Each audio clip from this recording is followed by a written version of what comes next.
A'udhu billahi minash shaitanir rajeem. Bismillahir Rahmanir Rahim. My elders, brothers and sisters, Assalamu alaikum wa rahmatullahi wa barakatuh.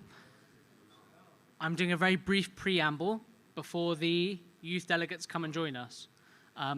So this session is, as Safdar Uncle explained, on Vision 2050. Inshallah, we're breaking it into two component parts. The first, and the majority of the time, we're going to be doing a very interactive workshop. We're going to be breaking down different parts of the WF Vision 2050 into subtables. Each table is going to go away and brainstorm a strategy for that topic. You will then have an opportunity to present it to the whole floor. Your tables are going to be mixed, and you're all going to be shortly standing up and moving to different tables. Your tables are going to be made up roughly of half WF councillors and youth delegates. So that we get a really good balance of different perspectives, of different inputs, of different vantages. And then inshallah, when we feed back at the end, and I'm going to be asking each table to do a 2-minute presentation, 120 seconds, one of the, like literally 2-minute presentation, inshallah. I'd like to hear from one Wealth Federation councillor. I'd like to hear from one youth delegate. I'll go over the ground rules shortly once we've got the youth delegates in. Shahid Ali, are we okay to get the names and tables up, please? So Shahid Ali is about to put up names and tables. So if I could ask you to kindly move to the table you're on, you'll see that there are topics on a sheet of paper on each table. So you'll be discussing those briefly. For those who are listening online, you will have your own breakout room online on Zoom, and you'll be discussing your own topic. But we'll talk to you, the online participants, shortly. Does anyone have any questions before I invite the youth delegates in? Sound great? Thank you very much. Shahid Ali is about to bring the tables up. So if I could ask you, yeah, it's coming up. You have to wait with bated breath for the... Can everyone read that? Yeah, great. Ali Abbas, are you okay to ask them to start making their way? Just keep them outside, but start making their way, okay? It'll be 1 minute. No, they're just about to move. Shahid Ali's about to bring the tables up.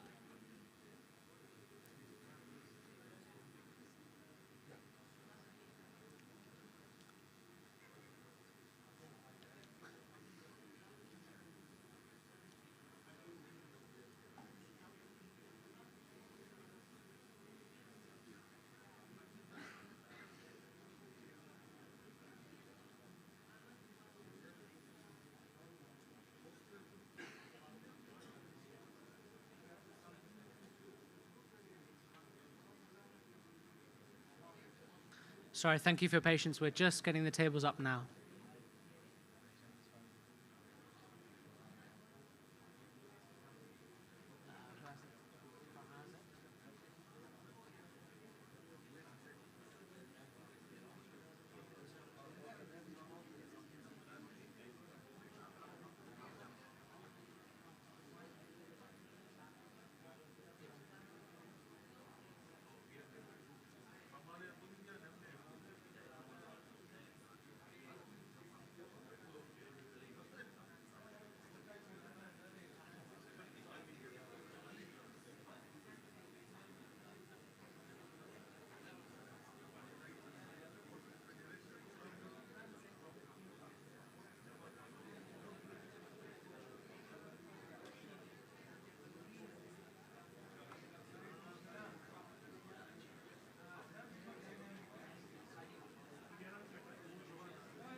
So brothers and sisters, if I could ask you to move to your tables as soon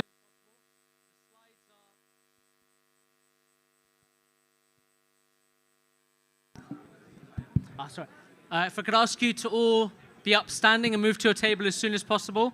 The slides are looping, so in a second we'll see where the tables are.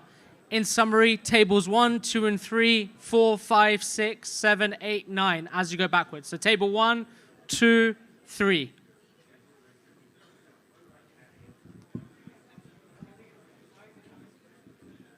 Shadli, are you okay to change the... It's not changed. Thank you. So you can see here the table configuration. Please make your way to your table. So if you're on table 1, please come near the AV desk. Table 2, right in the center at the front. Table 3, and so forth.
Okay.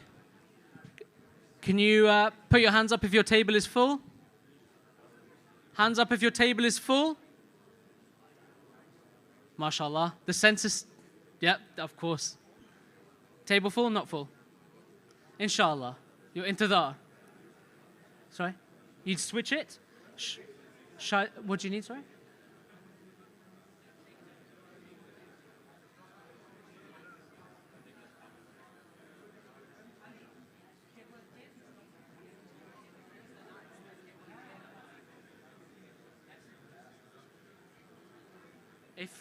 Please, can I ask you to have a look if you're not seated, particularly table 10 is very poorly populated. So table 10, if you're on table 10, please make your way as soon as possible. Shadli, if you could change it one more time, thank you. Okay. Sallu ala Muhammad wa ali Muhammad.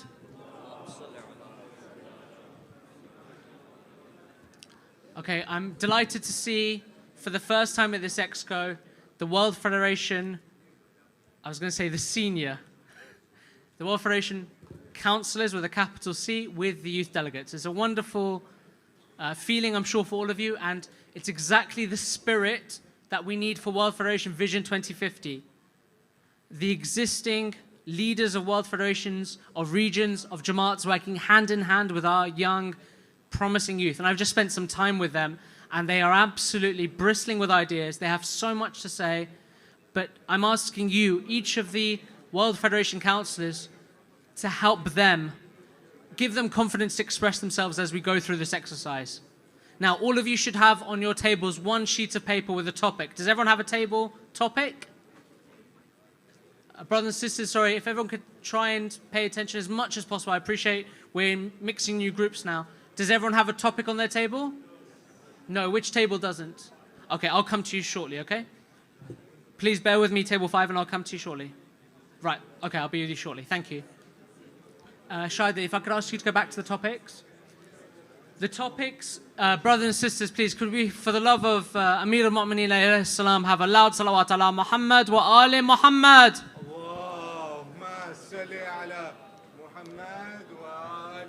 I'm very excited the interaction is starting, which is great. Just hold it for 1 minute. I'll just explain the ground rules, and then we'll get to work, and I'll be with you table 5 in a minute. Sajjad, table 5 doesn't have a topic, by the way. You've got it? Okay, wonderful. These are our 8 topics. We're each going to be talking amongst our tables for circa 20 minutes. After 20 minutes, you're each going to be tasked to come to the front and present for 2 minutes. your strategies. I'm going to share with you, World Federation councillors, what I shared with the youth delegates. Complete the sentence.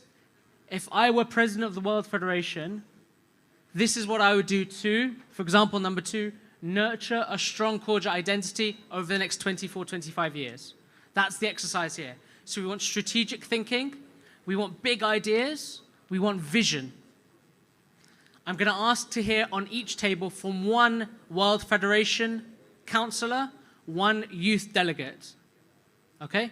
And I'd like to see some diversity. I don't want to see lots of presentations from men as well, in particular. I'd like to hear our young sisters who often don't get to be heard. And having listened to them, they have so many ideas. Very quickly, the topics. Resources and funding. How do we build a financially sustainable future? 2, how do we nurture a strong cordial identity? 3, how do we cultivate inclusive representation and participation at World Federation, in brackets, regional and Jamaat level? 4, how do we optimize public affairs and politics and public relations? How do we nurture welfare to end cordial poverty? Sorry for the typo. 6, spirituality and practical scholarship for our communities. How do we advance this, spiritually uplift ourselves over the next 25 years? How do we achieve education for all so no child is left behind, both in a conventional and a spiritual sense? And finally, this broad question, what does success look like for 2050 for the community, for World Federation, but think for the community as a whole? Is everyone clear?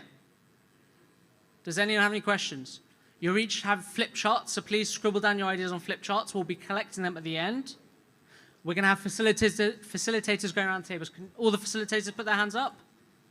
So 1, 2, Mehdi, hands up, Farhan, Zara, hands up, your facilitator. We'll be coming around, so if you have any questions, please ask us. You have 20 minutes. The time is, we'll call it 10 to 3. So we'll have till about just after 10 past 3. Ready? Bismillah ar-Rahman ar-Rahim.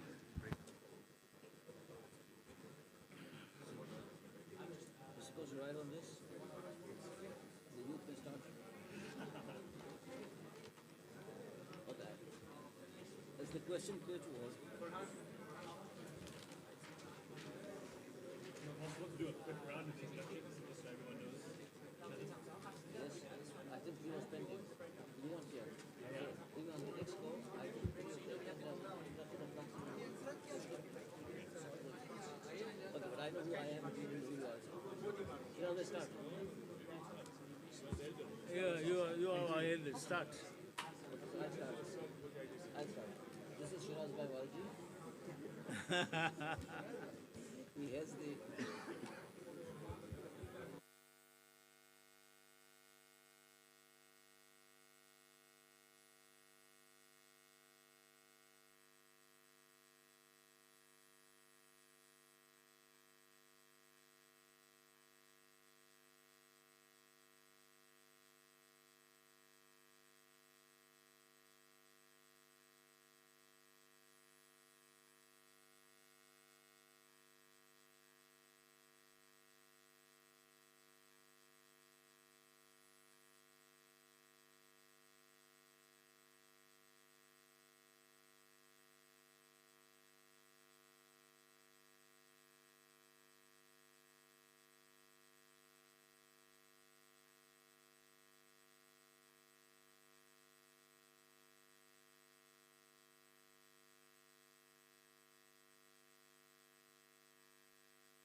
You have 10 minutes left. Please can I remind the tables to make sure every single participant speaks. 10 minutes left. Please make sure everyone has contributed. Thank you.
Friends, we have 2 minutes left.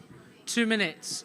And in 2 minutes, everyone's going to come up, so make sure you've nominated your 2 speakers. Thank you.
Uh, 30 seconds, please.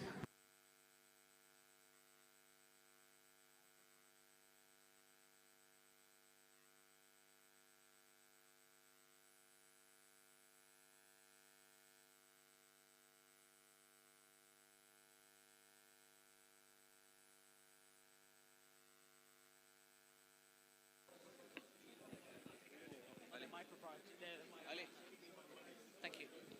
I need sujads.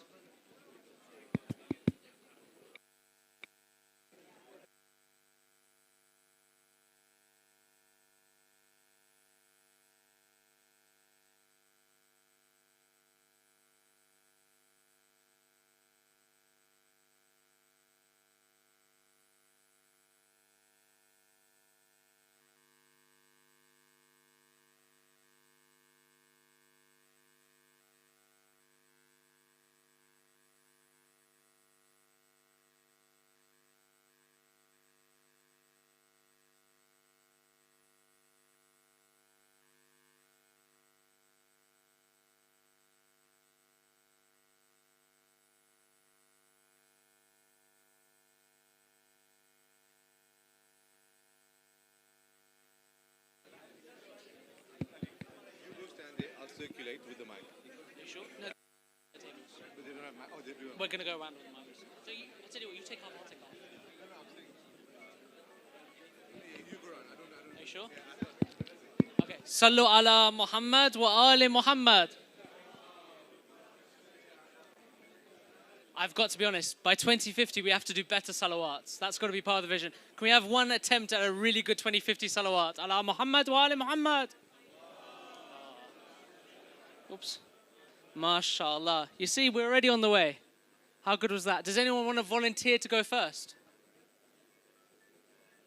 Okay. Sorry, brothers and sisters, if we could try and, we're going to now listen from everyone else. You're not going to have to hear my voice. If I could ask everyone to bring it down, the noise level just a little bit, because we're now going to hear everyone's presentations. Would any table like to go first, or shall I? Excellent. I've got a volunteer. And okay, so I'm going to ask you your table number, your topic, and then you've got 2 minutes. There's going to be a time on the screen, okay? Shadali? Okay, Bismillah. I'm giving the mic to you. I think let him stand there. Yeah, okay. But I'm going to be going.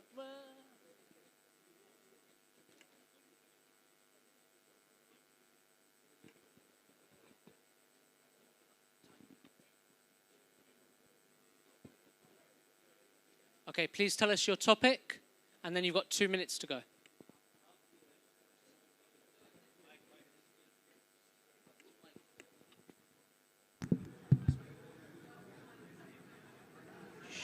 Brothers and sisters, please, please, please. The name's Abul Hassan, not Mike.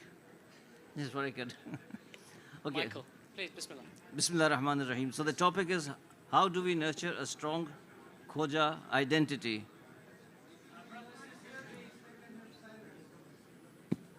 Please, please, let's all hear Abul Hassan uncle, please. Thank you. How do we nurture a strong Khoja identity? As luck would have it, last maybe a week or more, I've been working on this, and this is how divinity works. I got the same topic here. So in a nutshell, communities have three foundations: the geographic origin, the culture, and the ideology or faith. Irrespective, all communities have these foundations. With passage of time and the migrations that have taken place, we have our community members and youth who are now staying, for example, in North America or in Europe. Their offsprings may never have seen Sindh, Kutch, Gujarat, Kachhiawar. That's where the community originated. So origin as a pillar has almost diminished. Likewise, with the effects of migration and time and cross marriages, the culture or the language is almost gone as well. I can understand Gujarati, I can't speak Gujarati. There must be many youth here who also suffer the same handicap. So the only pillar that remains is faith, is ideology. Question: 1 minute left. how do we nurture a strong Khoja identity? So we have to be very precise on what the Khoja identity is, the definition, and strengthen the faith part as the bonding feature. Please introduce yourself. Salam everyone, I'm Kashif Bandali. Sorry, just waiting for complete silence. Yeah, it's a little difficult to focus. If all the tables could please maintain silence. Thank you very much. So that was a great introduction, thank you. And I think I want to add to that by maybe showing some actionable items on how we can actually keep this strong Khoja identity. And I think one of the issues, so to speak, that we identified is that everyone has a different definition of what Khoja is. And I think I want to push back on that, and I think that's actually a strength. And I think if we can capitalize on that and bridge the connections between these different kinds of Khojas, that's how we can keep our strong identity, right? So one example of this is between generations, right? A lot of youth have a different definition of what it means to be Khoja than a lot of the elders. And if we have activities where they get to bond naturally, for example, I went to Vancouver Jamaat and I played Scrabble with a bunch of elders. And they were making up words in Gujarati, and I was, it was a lot of fun. It was a good time. But that's how we can bring one definition of what it means to be Khoja with another and coexist and strengthen our bonds. In that same vein, another suggestion would be a lot of the executive committees and a lot of the people in leadership positions are elders. And there are a lot of youth who have ideas and things they want to bring to the table, especially when it comes to this idea of Khojas. And so bridging that gap where you have them able to talk to each other and having that direct channel would also help foster that. Thank you so much. I have to be honest, there are some tables who are telling me they can't hear, so I'm going to resume when we're absolute silence. Is that fair? So I don't like doing that, but I would like everyone to have a chance to be heard. Excellent.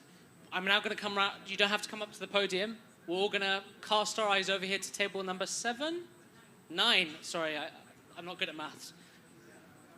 MashaAllah.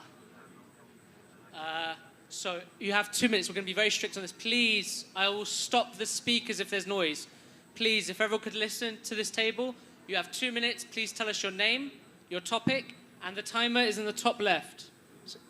So at the moment you have 0 seconds remaining. 2 minutes. Okay, ready? From here, please. Bismillah.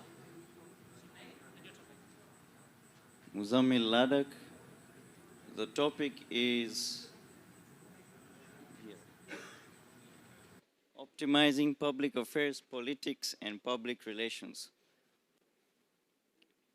So in a nutshell, what we as Khojas could do is, if in case the example was if Idi Amin were to happen again, what we could do is we could pay for lobby groups as what the Jews do. They have AIPAC. We could have something like, right, and have a political figure or party that would represent our interests. So for example, in Africa, we could have someone, not as ourselves being political parties, because there's so many things that religion restricts us from doing. So if you want to become a president in Africa, for example, you're going to have to dance and stuff like that. So in regards to that, you need to have someone in our interest who have Islamic or maybe conservative interests. So for example, in Western countries, you could have a conservative person.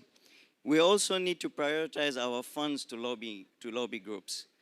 The example. I'm Tatir Vakil.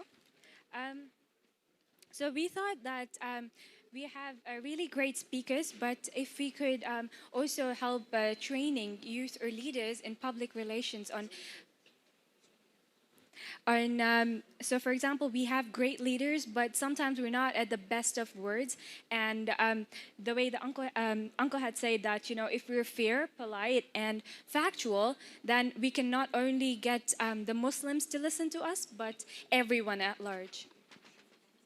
And we can shift their mindsets.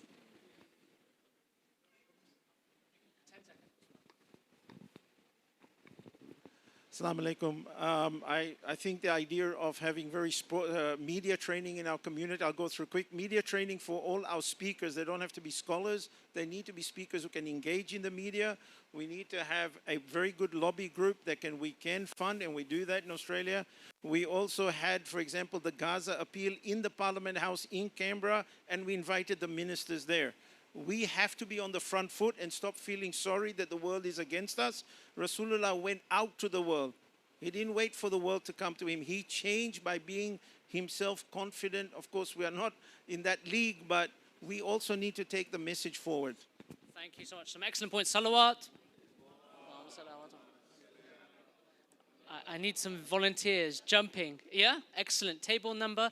You've got 2 minutes. Tell us your topic, your names, and the time is in the top left. Over to you. Bismillah. Okay, please stand. Name. Assalamu alaikum. My name is Shifa, and our topic was resources and funding. How do we build a financially sustainable future? And so I'll go high level, and then I'll defer to our youth. Our goal is to have 25 years of pure investment. So we are looking to the World Federation to establish a framework by which resources and funding are allocated within the community at the WF level, the regional federation level, the member Jamaat level, and ultimately at the grassroots, at an individual level. And so I will ask Miqdad to go through how we would accomplish that in various facets. Assalamu alaikum. Okay, so we start, Miqdad, so we started by kind of talking about what the World Federation already does in terms of creating a financial future. And the topic of kind of property investment came up and things like that. But kind of evolving on top of that, it's about, for example, moving into investment into businesses. So taking grassroots-owned businesses, provided funding by WF, to then kind of take a portion of the pie at the end. Moving on from that, looking at enhancing education. So we already support education, but there's no return on that investment from a WF level. So for example, apprenticeship schemes, either again within the community or at a World Federation level, saying that if you've studied law, come back and join the legal council within WF, right? We then looked at, the Khums Ijaza, yeah. So there's obviously a restriction on how we take funding in, looking at kind of Khums and things like that. But to seek ijaza on then using that to be able to invest in endowment funds, or kind of as an endowment fund. It comes with risk, and there's obviously levels to that conversation, but that was kind of one of the ideas that we had. And finally, I think it's also about just kind of having support for our own. You look at other communities across the world, they're very kind of financially literate in saying that if you invest in your people, they'll come back and invest in you. And I think sometimes we ignore that concept by saying that, oh, I can get it cheaper somewhere else. So using that as a base construct. Excellent. That was really, really good. You got loads in 2 minutes. Salawat for this table, please.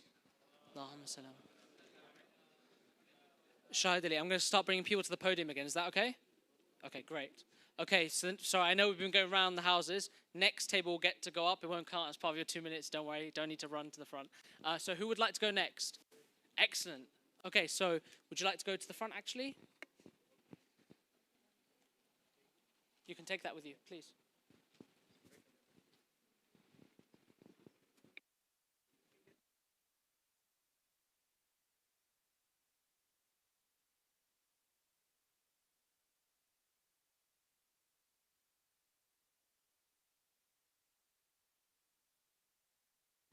I'm accepting payments for who wants to go next. So we've got a bid here of £1,000. 50% to World Federation Aid. Okay, yeah,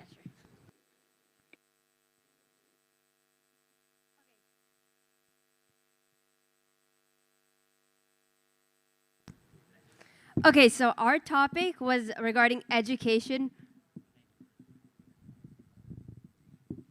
Okay, education for all. So we started off by separating it slightly between conventional education versus Islamic education, even though we do see a lot of overlap. So we kind of ended off our discussion with two main points that we concluded. So one of them is more related to conventional education. So we noticed one of the patterns happening in a lot of Western Jamaats is they're starting like homeschool programs for people that want to not go to like public schools, and it's happening across like the world. So we thought it'd be nice to have resources that are provided for Jamaats through the World Federation to help implement this hybrid homeschool option curriculum. That's something that's like consistent and something that they've created. We believe there's some Jamaats, Florida and Toronto, that might have already started this. I know Vancouver, some of their Jamaats follow like curriculums from Iraq and other countries, but something coming from the World Federation could be a great start.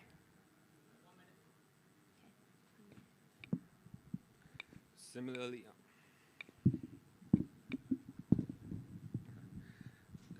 on the Islamic side, our vision for 2050 is continuous education for everyone across the board, especially focused on the less fortunate people in the Khoja community. Education that goes beyond primary school learning and primary Islamic teachings, where we help individuals build real-life usable skills for both conventional and Islamic learnings. With the primary goal being that these skills then can be brought back and to strengthen our community, creating a feedback loop for all of us. For an example of this would be an example such as medical camps that are held by World Federation. Similarly, we would like to hold education camps where the skills and the education that has been gained by World Federation funded individuals, they come back and give back to the community, where they hold education camps and let other people who are less fortunate give their skills, give your skills back to them and teach them what you've learned through the World Federation programs. Okay, excellent. Well done. 2 minutes exactly. Okay, salawat for this table, please. What number were you? 10. Okay. They think they were number 10. I really like the fact that we're thinking of sustainable solutions which come back to serve. So you serve the beneficiary and the benefactor. Really lovely. I had an offer from this table, table number 2. Oh no, you've taken back your offer. Sorry? They've gone already. Oh no, sorry, you mean, oh right. 2 speakers? Or are you doing both? Oh, sorry, I didn't see you.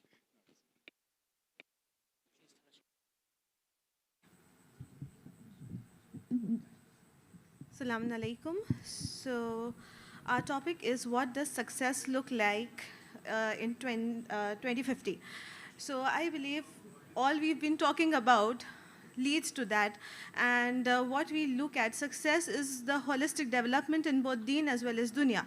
So we came up with some aspects for the development in the financial aspect, which is a sustainable, financially sustainable community.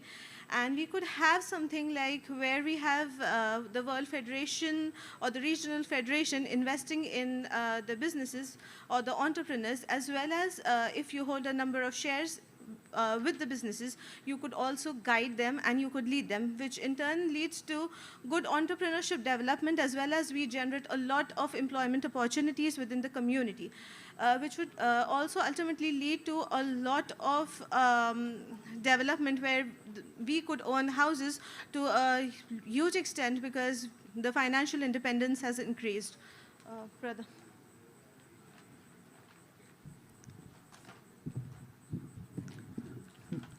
Okay, so a simple answer would be the answers to all your questions would be the success of the 2050 vision. However, if you look at tangible results, one would be a culturally united community with having impactful institutions. So not only institutions that exist, but also are making an impact, such as a Khoja-owned university would be something ideal by then, at least in the planning.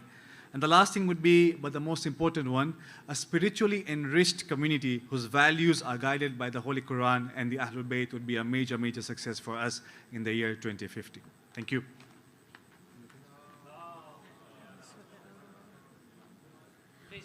Also, I'd like to take a moment to conclude what success to me in particular looks like, where the World Federation is looked upon by the entire Shia community, not just the Khoja, particularly a group. So, inshallah, what success looks like is a general development for the entire Shia Isna Ashari. I'm sorry to rush you on such a lovely end point. Next, so I'm going to have to, because time is making a mockery of us. So we're now moving on to the next table. Yeah, we've got one volunteer here, and then you go straight after. No, Bismillah. Sorry, because we're short of time. Because you're up. Okay. He's come all the way from North America. Thank you. Bismillah ar-Rahman ar-Rahim. Our topic was the same: success for 2025. Can you read? Okay, we're done. No. Our belief, united across the table, is that if you don't know where you're going, any road will take you there. So our first criteria is metrics. Come up with metrics to establish where we are and so where we're going, so we can measure those. And the first metric I'll share, and then the sister will show the other, is trying to come up with a metric for how many Hafidh Quran we have in the Khoja population. Let's say it's 20. By 2050, we should have 100, 20 per region. So establish a metric and then give an aspirational metric for where we want to be on Hafidh Quran.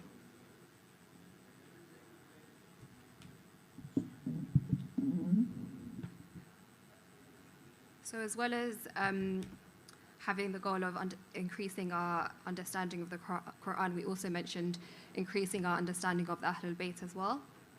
And what we came up with as a metric is for the leaders of our community to apply the lessons from Nahjul Balagha. So how do we do that? So one suggestion that we came up with is having a training session which incorporate the teachings from Nahjul Balagha. And we have existing programs in place, such as the SDP, which I believe the leaders undertake under the World Federation. So we can just expand on that and incorporate lessons from the World Federation.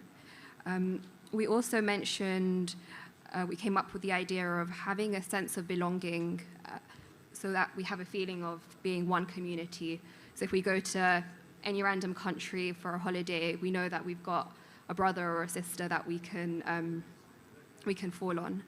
And a suggestion of how to establish that, we thought, was having a Khoja directory at a global level.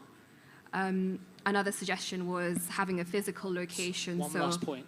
One mosque for every community in, say, 100 people, 500 people.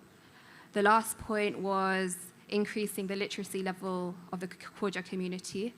And I don't think we got far enough to come up with suggestions, but that would be something that we viewed as success. Can we have a loud salawat for this table, please?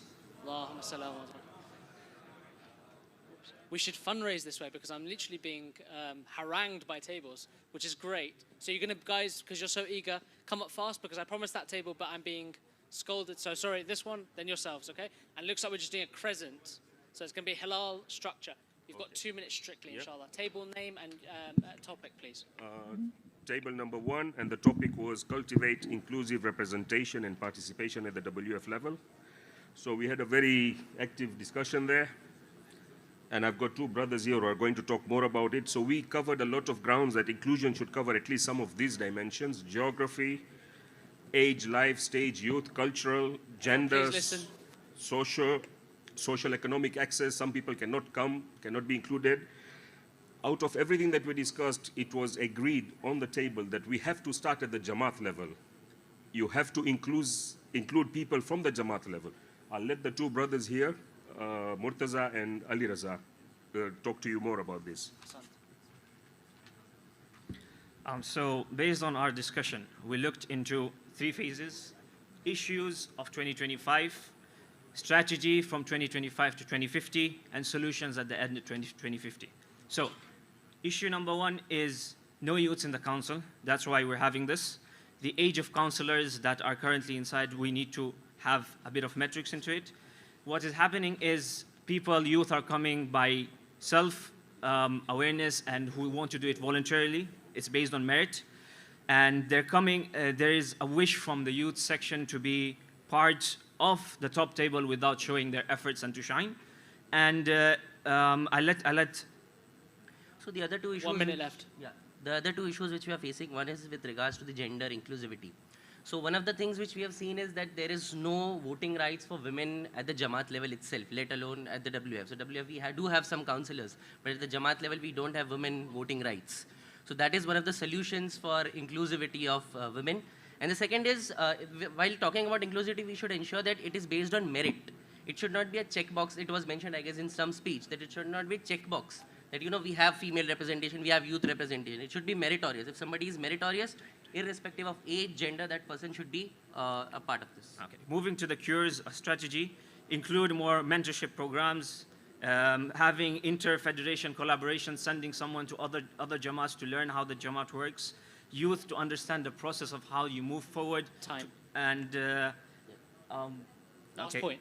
Okay, so to indulge in Jamaat directives, so the solution that we're looking at 2050 is to have 50% councillors, 25% youths, and 25% minimum of ladies into the council, and to make sure that youth starts at Jamaat levels with ladies inclusion. And I'd like to end by saying the tomorrow starts today. Thank you. And there's one more point Shabir Bhai has mentioned, that the outcome and the aim should be decision making at the WF, should reflect in the community and not just connected to a few individuals.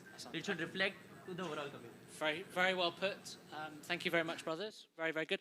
Next table up, please. Please tell us your topic. I'm sorry to keep you very tight on time. Forgive me.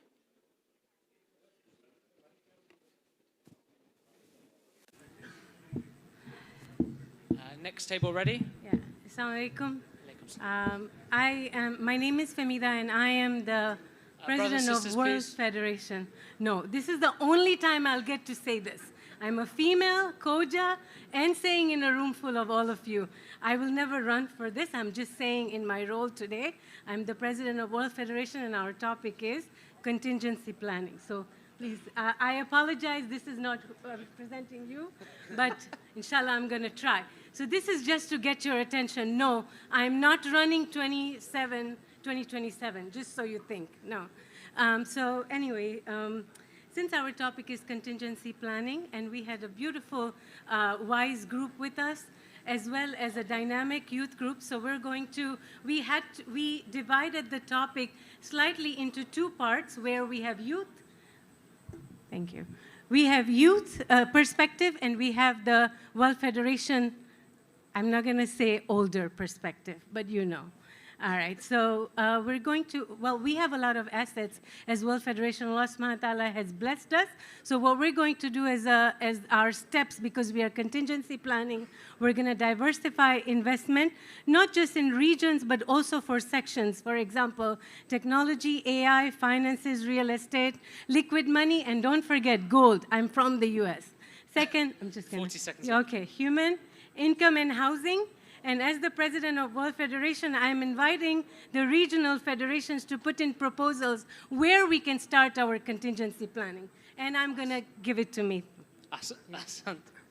Thank you. Okay, Bismillahirrahmanirrahim. Thank you.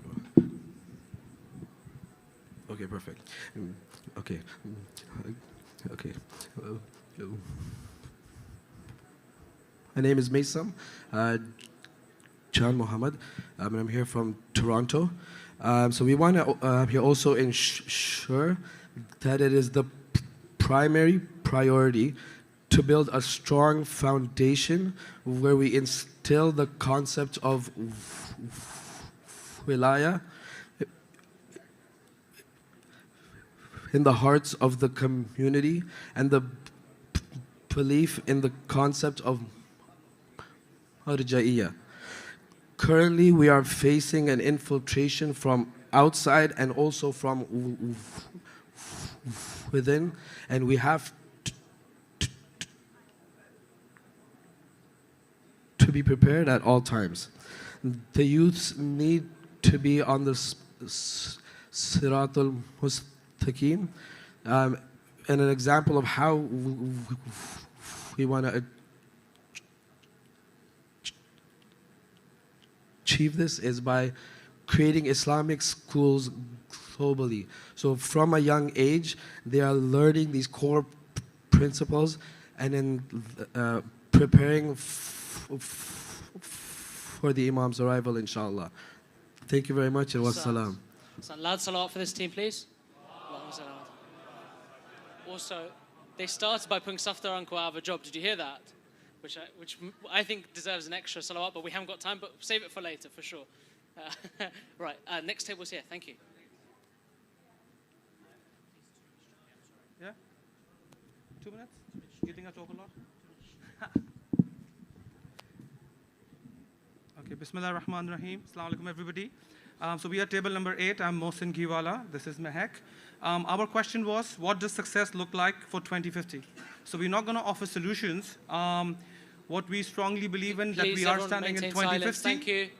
That's not going to be counted, yeah? No. You spoke. Please, everyone maintain silence. Thank you. So we are standing in 2050 right now, and our answer is very simple. Institutions.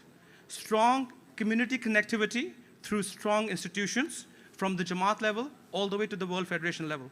Stable, strong, and evolving institutions that empower our community, connect our community, something that our community owns, encourages growth and evolution within our community, making them financially independent, and most importantly, to own them, to make ourselves as a relevant community. I think our focus in 2050 should be very, very strong institutions, and inshallah, if we do that, it'll be a big mark for success. 1 minute or so left. I think by 2050, we hope to see a platform for the youth where youth has the freedom to ask questions about the faith, about the religion, about the beliefs. And we also hope to see evolved and strong religious scholars to answer those questions about the individuals, about the faith, about the beliefs, and to by giving so if we have a strong religious scholars, we hope to preserve our religious identity and to deeper understand our faith and belief.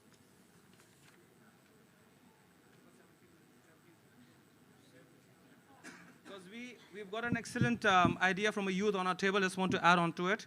He says, the deeper understanding of our faith will actually allow us to understand our legacy and our heritage and our Khoja identity. So that's a very, very valid point. Thank you. Thank you very much. Salawat for them, please. The next table, have they gone up? Where's they? There they are. I'm sorry, I'm going to keep asking you to keep very strictly to 2 minutes. Thank you. Yes. Assalamu alaikum. I will just take just introduction, optimizing public affairs, politics, and public relations. As the president of World Federation, I've actually created a nominated position for another youth who's going to be talking about the two elements. The first element is public relations and then politics. So again, we have the nominated youth. So to optimize PR for the Khoja community, the first point we had was engage key partners, build relationships with interfaith groups and influencers to share our positive stories. In Nairobi, we are, like the Khoja community is a part of the Interfaith Council of Kenya. The next point was leverage modern media, use social media, podcasts, and trending platforms to showcase to the community, manage reputation, respond transparently to controversies to maintain trust and our credibility. The Everyone last please one maintain was silence for the sister. Thank you. communicate clearly, share a consistent message highlighting values and achievements so that people know who we are and why we are. 15, 20 seconds tops, please. Assalamu alaikum. If I'm the president of World Federation, I'll reach out to the federation, all my regional federations, and I'll ask them to look in their Jamaat. If the people are interested in politics, we should encourage them to join government or any political party, or they can also apply for CSS, and we can also have our own channel. We can design our own channel where we spread knowledge about current affairs so that people are aware, and we can I'm sorry. I'm sorry, time is up. Can we have a salawat for this table, please? I'm sorry I interrupted you. I'm really sorry I interrupted you, by the way. The next table are coming up, I think. Hello. Right. Please tell us your topic and your name, and you have 2 minutes. Assalamu alaikum. So our topic is how we see success in 2050.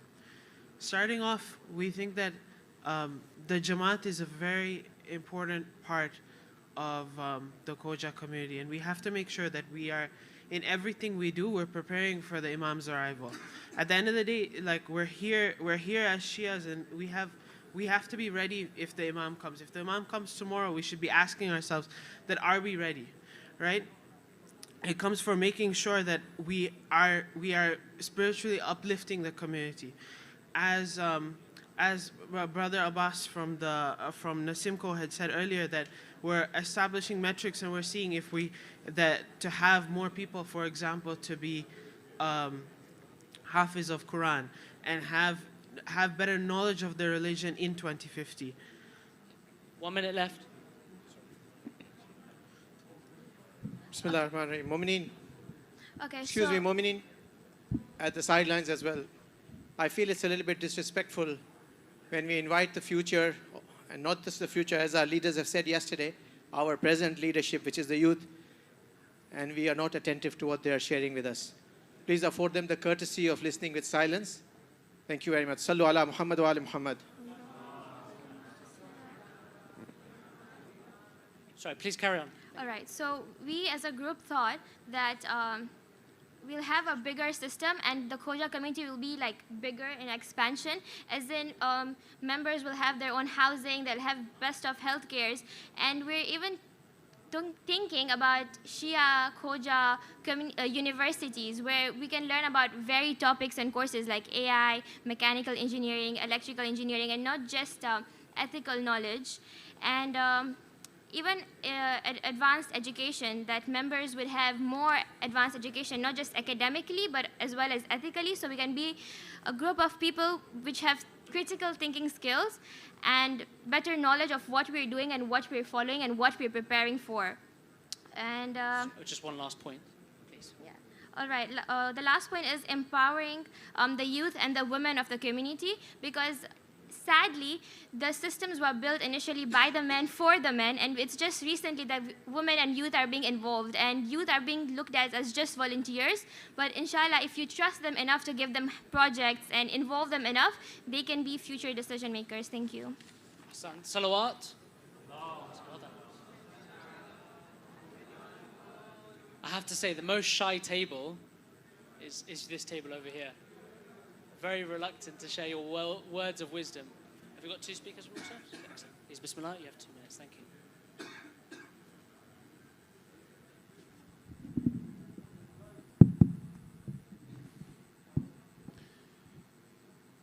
Assalamu alaikum wa rahmatullah. So we were given this topic about conventional as well as Islamic education and what I would do if were the president of the World Federation. Now, first of all, Islam does not define Islam and conventional in any separate way. Islam is very different from a religious aspect. From a fundamentals point of view, the view of the Marja'iyya and in Najaf in particular has shifted in the last 12 years. If you would have asked Najaf al-Ashraf before that wherever you live in the world, if you cannot practice the religion, then you can move. That is still the case, but for the people in the West, including Australia, it has shifted. The advice now is to stay, but it is on one condition, that it has got 3 legs in there. Number one, that you provide Islamic education, including schools, to the community where lives. Otherwise, you cannot live there. Number two, you have to institutionalize yourself. That means including having our schools. Number three, you have to be able to preserve culture. And that again, you can do with schools. And with institutional, it means also that you can use specifically the means of homes as well. And my sister is going to present further details. Please, Bismillah.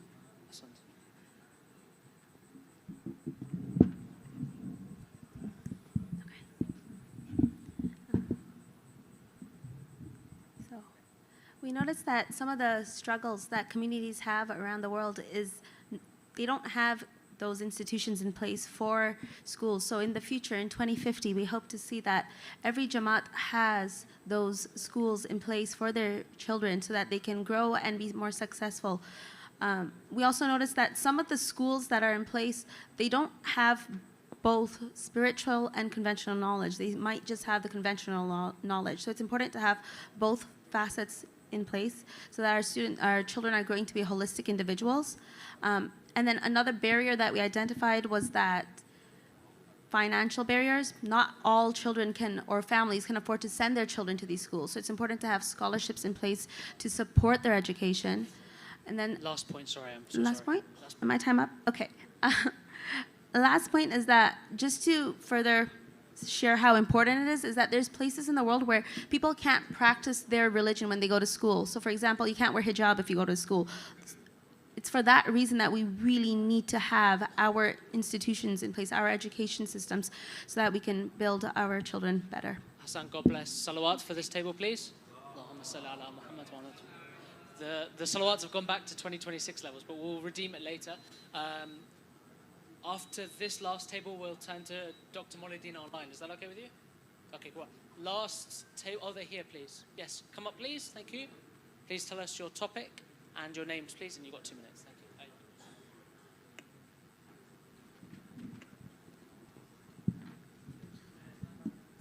you. Assalamu alaikum. My name is Ali Abbas from the Australian Jamaat. Our topic is how do we build a financially sustainable future? We started off by looking at some models, successful models. We found that the Kampala Jamaat was quite successful. Obviously, they own quite a bit of properties, shopping centers, etc.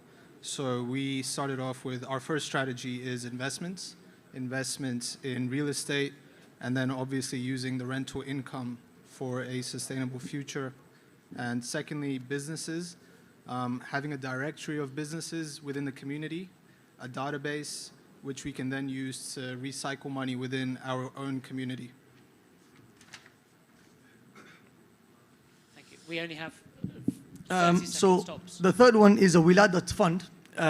When a child is born in our community, if we have, let's say, 150,000 Khojas and 50,000 of them contribute $1 to that child who is born, the money is given to Jamaat. Jamaat invests it for that child.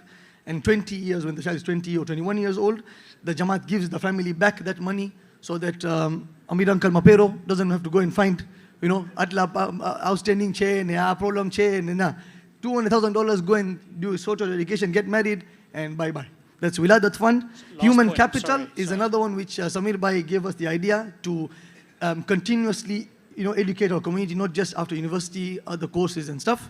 And the last one is having insurance plans. One of the things we have seen in Jamaat is when a family has a very high medical bill, it takes them to a different stage where they were doing well, and then so medical insurance and life insurance. For example, rent to own in Nairobi, it was a requirement for the family to have a life insurance. So if the breadwinner passes away, we're not removing the wife from the house. tell her, here's your life insurance policy, and you've sorted out the family.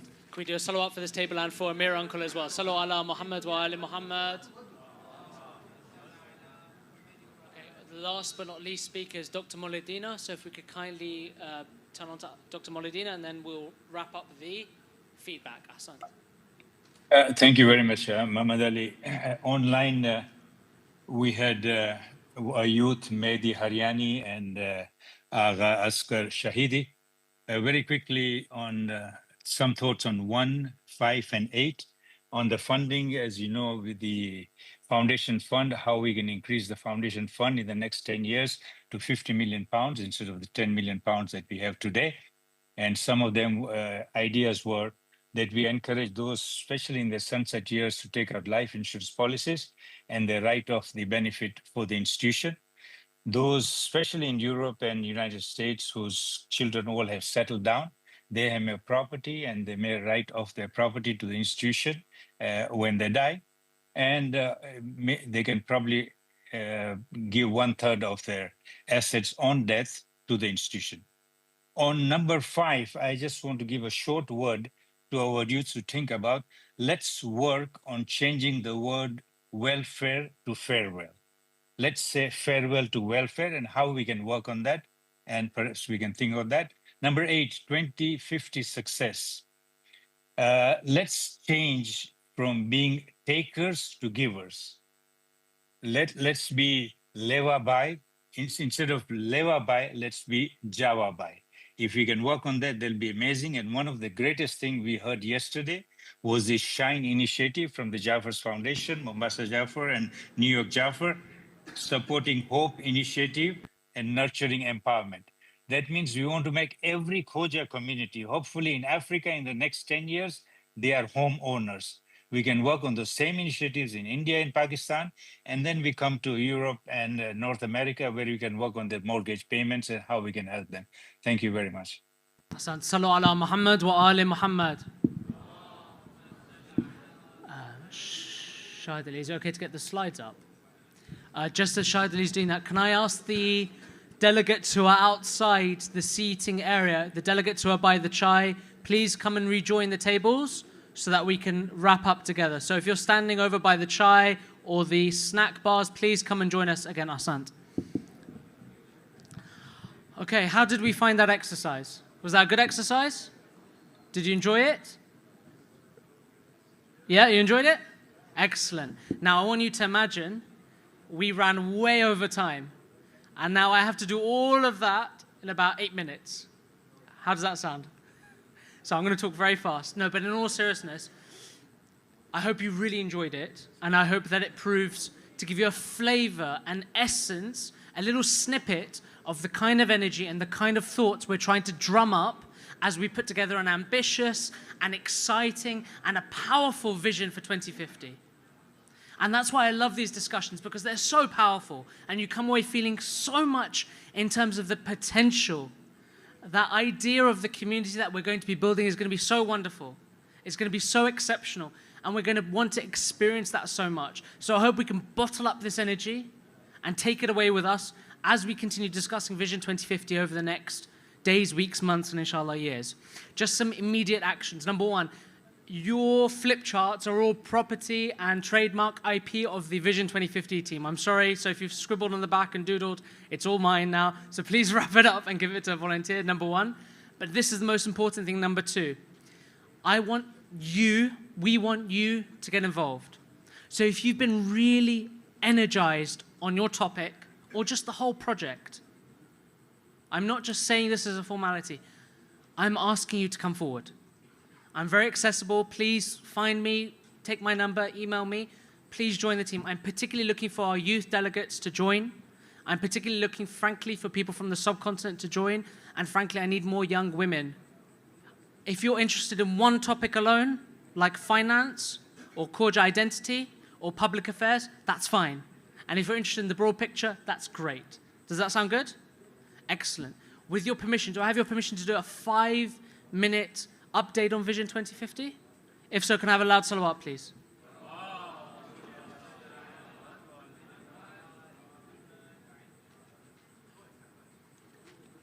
Bismillah ar-Rahman ar-Rahim. You'll forgive me as I go through this with some speed. I want to make one point very clear, and I'll rattle through it, but you'll get the essence of it. Why are we doing this exercise? What are we building through Vision 2050? It must be a community working towards Allah subhanahu wa ta'ala. Otherwise, there's nothing really that differentiates us from a Rotary club, a business networking club, a cultural club.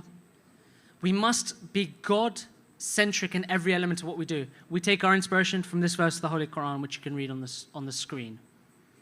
The first element of it referring to the Aimma alayhim as-salam, and the second to us, let us be of those who are devoted to our worship, do good deeds, pay our taxes, and so on, our alms. So why are we here? We're here to together establish a vision for the global community. Many times when organizations do this exercise, they do it from a place of scandal or weakness, or some impropriety has happened and someone has commissioned an exercise. We get to do it from strength and be proactive and take ownership of our future. So it's a global vision, so it affects everyone from the east to the west for the entire Khoja community. So it's not just for the people who are sitting and will be sitting on this top table, but it is the ownership of every single one of you and every single member of your Jamaats. It has a regional context, and I'm so glad that we got so much good feedback from the regions, and I absolutely believe in this. Yes, we're doing a global strategy. This is not just for the World Federation. What this strategy looks like in Mumbai will be different slightly and have regional context and regional particularities to that in London and that in Orlando and so on and so forth. And finally, it's for the next quarter of a century. So let it be our guiding light as we move forward together as a community. Ultimately, we want to hand the keys of this organization over to who? We want to be intidhar of Imam Mahdi Ajrallahu Faraj al-Sharif. Allahumma salli ala Muhammad. Let us say to him, and we don't know whether this will be tomorrow or 25 years or 250 years, Mawla, we've created a community for you that is at your service. It's connected. You can access all of us in one go. We're strong and we're united. These young people in this room who I had the privilege of spending a little bit of time with, they don't like the toxicity that's emanating sometimes from pockets of our community. I'm speaking to the WF councillors here. Please, I urge you, I have no skin in the game. I'm not being remunerated. I have no desire to tell you this other than the fact that I want this organization to be strong for that day. We must end the bickering, the snide comments, even the implication or the image that there's any disunity between us. That's very important. That we're connected spiritually, socially, economically, politically, and that we can say to the Imam, we're well-resourced, we're well-prepared, and we are, as I say, united and not divided. I like that I've got, the time is still up, so I'm officially out of time, but I know you're going to bear with me. Thank you. We've summarized the strategic purpose of the World Federation, and by consequence, every structure of our global leadership into 3 words, which you'll remember from previous ExCos, for those of you who are there, that the World Federation and therefore the regions exist to connect, protect, and uplift each and every single one of us. In the course of Vision 2050, too many times I've heard people say, I don't know what the purpose of World Federation is. I don't know why it exists anymore. It's CPU, to connect, protect, and uplift us. And let that be our lodestar, inshallah. In summary, we've heard several key themes, many of which came up as we were doing the feedback. So I'm really pleased to see that there's consistency between what we've heard and what you've said. And the youth's often said it. And by the way, this can all sound very cynical, very browbeating, very demoralizing. No, brothers and sisters, there's so much to celebrate. So let's not forget the World Federation aid work, the IK work, the MCE work. Someone said to me, do you know how privileged we are that in our communities we don't have to think about whether there'll be a Thursday Majalis or Kushali or a Wafat Majlis, that most Ramadans will spend all the days together and the evenings together as well. So there's so much to celebrate. But let's work on these 3 things. That in 25 years, we all, our communities, understand the World Federation and the regions and our Jamaats. That we attract the great mass of our talent, many of whom are in this room, who will be inheriting this organization over the next 2 to 3 decades. And that it's not just men like me of a certain age, of a certain background. When I was with the young people in that room, and I'll take your permission to let the WF counselors in on something you guys kept bringing up, even when we weren't talking about it. Please, WF counselors, please remember this as the one abiding thought. The young people kept saying over and over and over again how unrepresentative these rooms are. It was astonishing to see how few female counselors we have, and the average age could be much younger. That's not to say if you're of a certain age and a certain gender, please leave. We need that experience, but help bring other people through.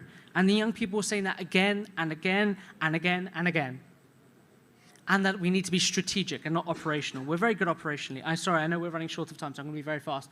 We've come up with 8 headers, which we don't have the time to go into, but many of you talked on your tables about. Spiritual upliftment at the heart of our vision for 2050.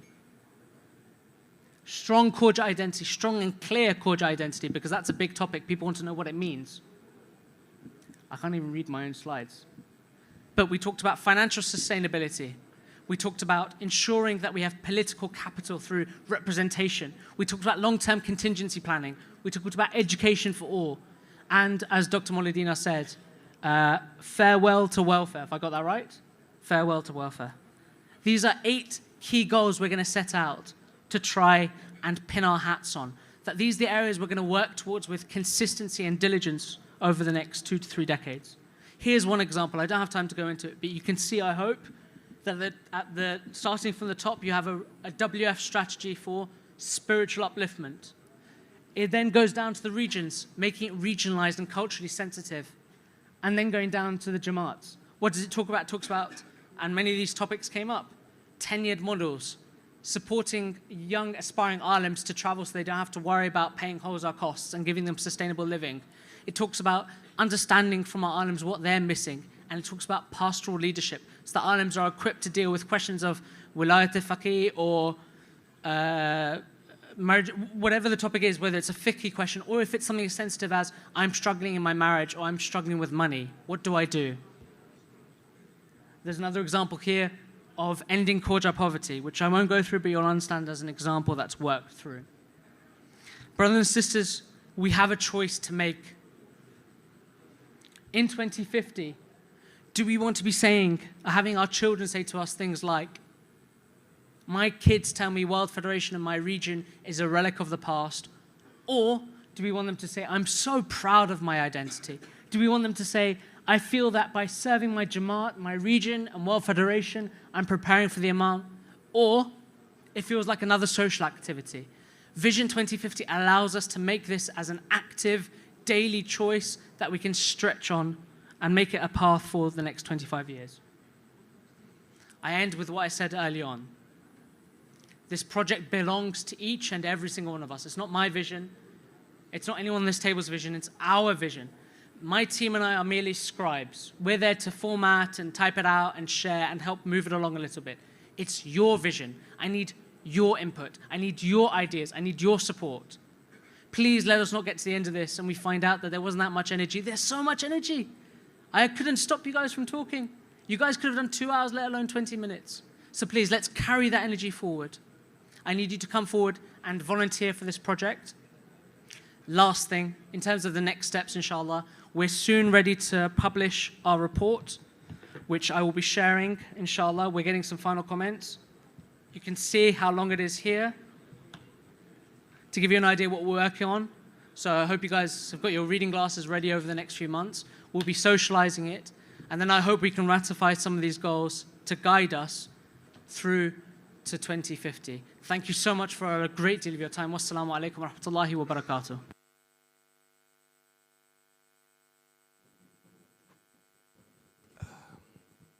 Thank you very much,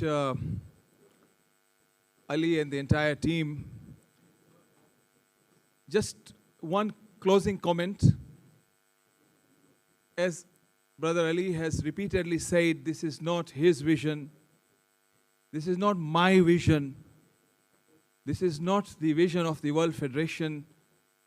We are aspiring to have a vision of our community, our global Khoja Shia Ishnashri Muslim community. That is what we are aspiring for.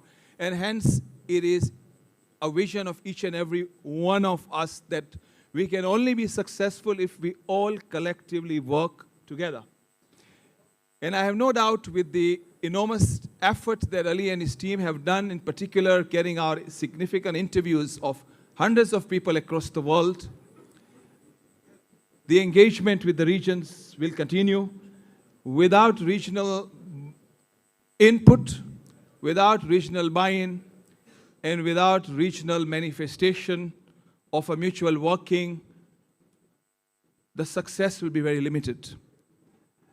So inshallah, we are all aspiring for only one mission, and that is we can hand over that beautiful keys to Sahib al-Zaman, Ajjalallah Ta'ala Faraju Sharif. I think it deserves a very loud salawat for our Imam alayhi salatu wasalam. Allahumma salli ala Muhammad wa ali.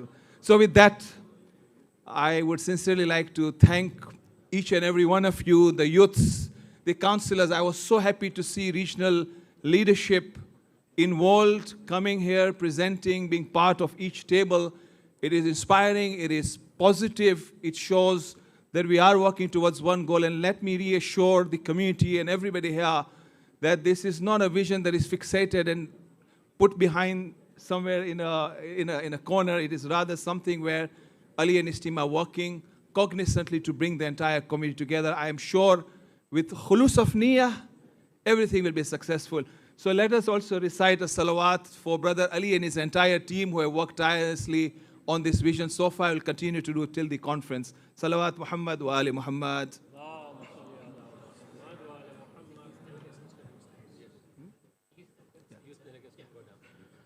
Asantum, thank you. We've had a beautiful forward-looking session, and we are soon to receive a fantastic future-looking presentation from the Census team. But in between those two, there's a very light sweetener for you. I would like to invite Al-Haj Ali Hassan Bhai Qasim, Secretary of Africa Federation, who would like to make an announcement. And I ask the Census team to be ready to join in 2 minutes. Asantum. Ali Hassan Bhai Qasim. I request the youths to just stay back for this announcement. It is something that might be of interest to you. And thereafter, inshallah, you can make your way back to the youth conference.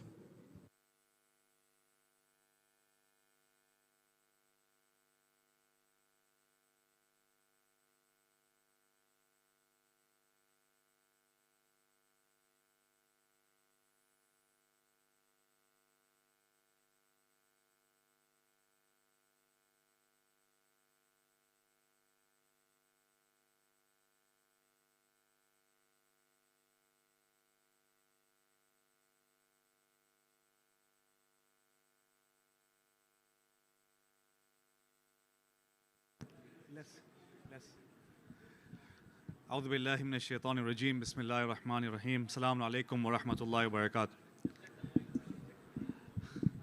I've promised the President less than 5 minutes, so it's going to be less than 5 minutes, and I have Abbas Uncle here to also make sure that I don't take more than 5 minutes. So the video is going to be presented by the media team. Just a bit of context, Africa Federation every year marks the Solidarity Day on the 15th of Shaban, but this time we have a twist. Yeah, if you can request everyone to... Mu'mineen, please settle down. Bismillah. Bhayo, please, je corridor ma che, mari vinanti che, please. We love these discussions. I know several meetings come to positive conclusions. We need many of you here, inshallah. And let us recite one more salawat. Muhammad wa ali Muhammad.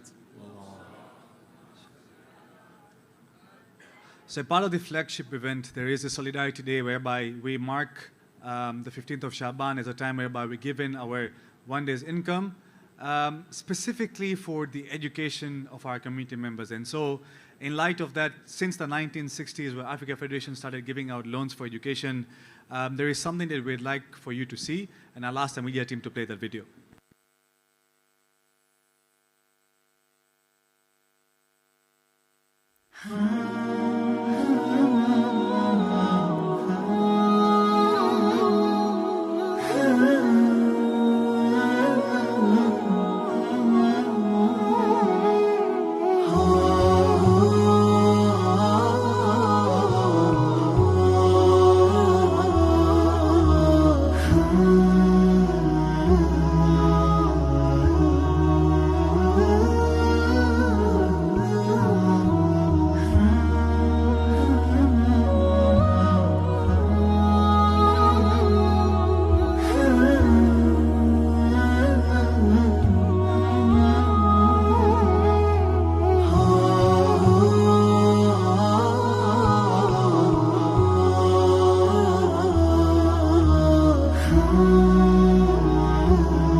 Assalamu alaikum, brothers and sisters. Gee, I thought I was tired because I haven't slept since last night.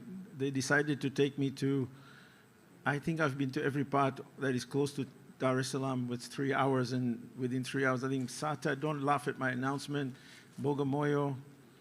I have no idea where I went today, but we were there. I met with the World AFED committee a few days ago, and I wanted to thank them on behalf of the Federation of Australia for their service to the community. They didn't realize what they'd actually done till we sat down and went through the numbers, that they'd actually delivered 1,600 university students since 1946, a little bit before I was born. 1,600 students since 1946 at today's current value of what they give to donations equates to $64 million that AFED has put towards mostly our Western communities in the past, and now even into their own areas in Africa. The cumulative asset value that the Africa Federation has provided to the communities in the UK, Canada, United States, even a little bit in Australia, they did forget us there for a while. They got shocked when they found out it was, does anyone remember the number on the screen? How much? Billion shillings? 3.2 billion US dollars. I think we as a community overseas forgets the power of the backbone that Africa Federation provides to all of us in some way, shape or form. Be it the original Stanmore or the mosque in Toronto or in any other places, they have played a major, major role. So now, for you who love Africa, and of course Tanzania being the center of the universe of Africa, my apologies to those from other parts of Africa, including my wife, who is from Mombasa, so Tanzania is better, right? So anyway, she's not here. I was told about an event that the event that they're currently going is the Solidarity Day. And at the same time, Bilal is looking to raise funds, as you know, with the upcoming period of time, to raise money for children. So as Safdar Bhai knows, when he came to Australia, it's something we do. And by the way, they said this could not be done in Dar es Salaam in one day. We got it done in one day. To Brother Hussein Karim from Bilal, my sincere thanks. To Brother Zuhair Deoji, a cousin who's looked after me greatly here this week, my sincere thanks for pulling off a miracle. When we auctioned this bear, and Safdar Bhai is my witness, the first bear in Sydney sold for $32,000. After hearing the millions and millions last night, I said, well, it may be a bit difficult to do that here because alhamdulillah, but you're generous. So let's not aim at 32 million. Let's aim a bit in between where we can do. And I assure you, inshallah, I'm only allowed to do an auction for 3 bears. The rest will be available for you to buy.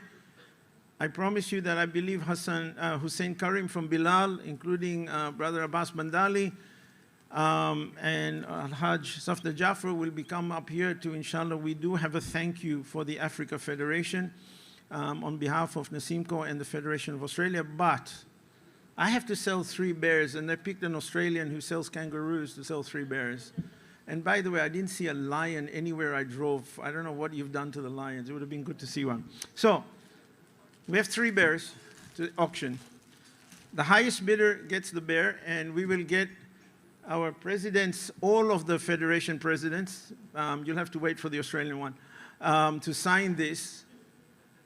And I hope that for the sake of Africa Federation Solidarity Day, Ono Libai has given me a target that we need to hit. Maybe we won't get there. But inshallah, we never know. We'll try. So it's an open to the floor bid. The highest bidder gets the first one. We'll work backwards for the second and third one, and then we can finish, and everyone is free. So can I have, please, you wanna walk this around? Ali Hassan, you're a handsome gentleman. I'm sure you'll convince some people to bid. Or if Zahid can put the picture on the screen for me. You can pay that on the, when you win this, I'm sure the Bilal have got the security guards here to collect the shillings. If you want shillings to pay it, I think you'll need a wheelbarrow. But inshallah, here we go. All right. For the first bear, and if I can get anyone to open the first bid for me, anybody to give me a first bid, Come on, everyone. Yes, sir. Name Abbas. Good stuff. Yes, sir. $1,000 US Australian. US dollars, real dollars. I like it. $1,000 US dollars. We're offered 1,000. Anyone else at more than $1,000? Sorry? I have 2,000. I'm at 2,000 US dollars. Do I have anyone else at above $2,000? Come on, brothers. It's for Africa Federation. Sorry, Arif. Yes, Arif. 4,000 US dollars. 4,000 US dollars from the president of COEG, inshallah. And you know that they are in need of their own funds for their own projects. So it's a wonderful gesture. We're at 4. I will, if we can move further a bit quicker, anyone, don't be shy, don't be shy. Africa Federation can also donate for your own cause. Please be welcome. Can we get a little bit higher at 4? Yes, sir. $6,000, $6,000. We're at 6. Anyone else at 6? Get me to 7. Do I have anyone at 7? The front desk is welcome as well. To our sisters, sorry. Every bid's been from our brothers. Can we have a sister that bids? Or you're not allowed to bid? Or, I mean, as far as I know, the wallets are always with the wives. So what's going on here? Come on, someone who's offended with what I just say will definitely bid higher. Somebody? Sorry?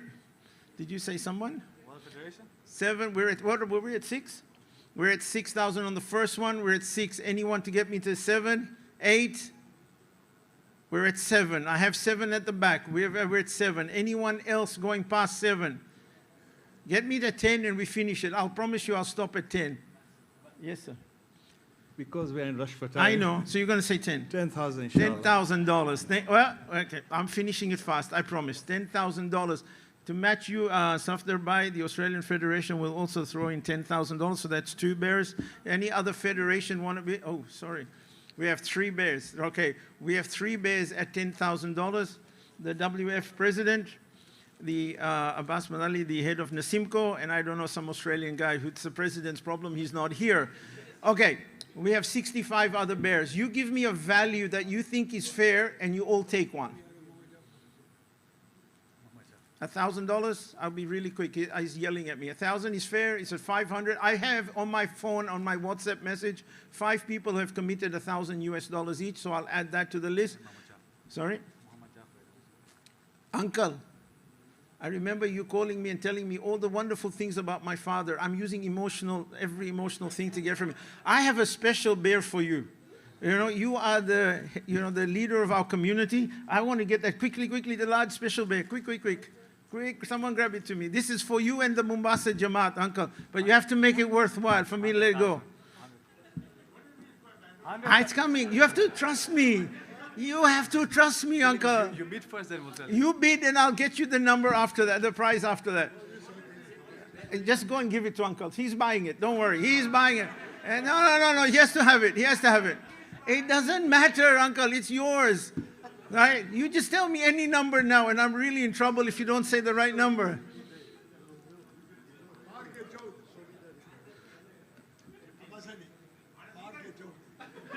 Uncle. No, uncle. 10,000 for this one. That's 10 times bigger.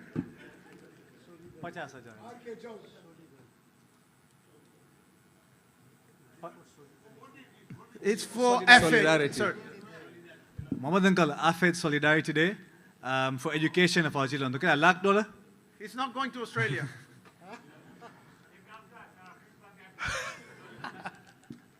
Kitla?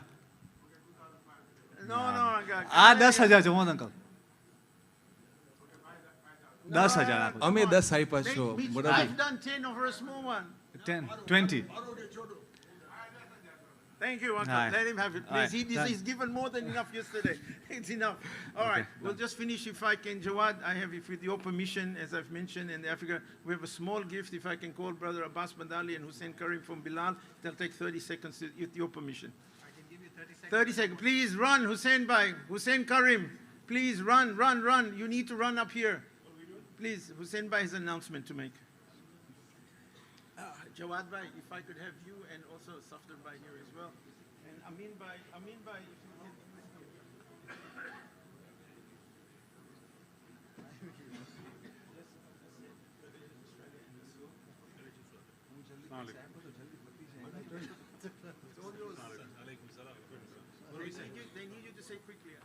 Assalamu alaikum. Bismillah ar-Rahman ar-Rahim. I'm happy to announce that the NASIMCO as well as the Federation of Australasia, they've, with World Federation, they've given a plot of 235 acres, 235 acres near Mkuranga for establishment of elite top-end school, which will also concentrate on agriculture studies as well as sports studies. So I want to thank Africa Federation, World Federation, and NASIMCO and Australasia for this thing, for this school, which will take a certain time to build. Inshallah, the process is starting immediately. Thank you very much.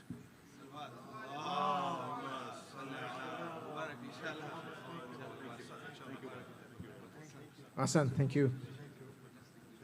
We swiftly move to the next agenda item, which is an update from the Census team. I'd like to thank the youth delegates for joining us. Inshallah, you have a productive youth conference, and we request the councillors to revert to their original seating plan. Hassan.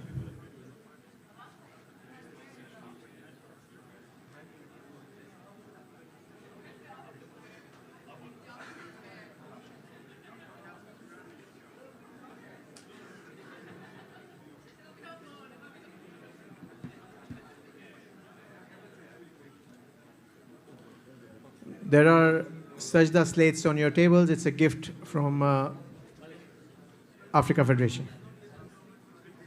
That's working.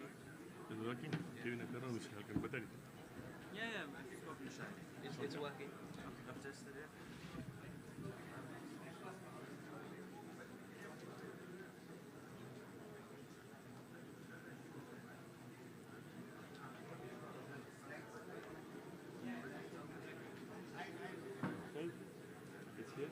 It's okay? So it's better. Ali, you want to take this in your hand? This you won't need, that's Sajjad will use. Sajjad, okay. Yeah, So you don't need it. You don't have to worry. Sajjad?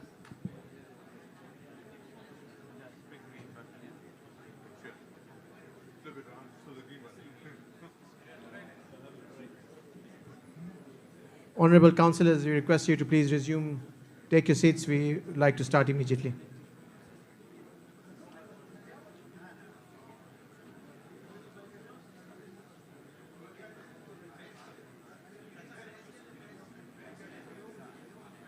Sajjad? Yeah, Sajjad.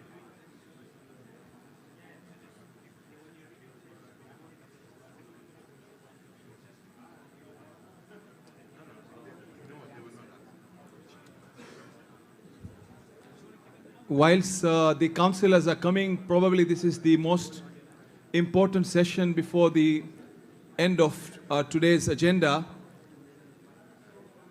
It is the census update with the one ID.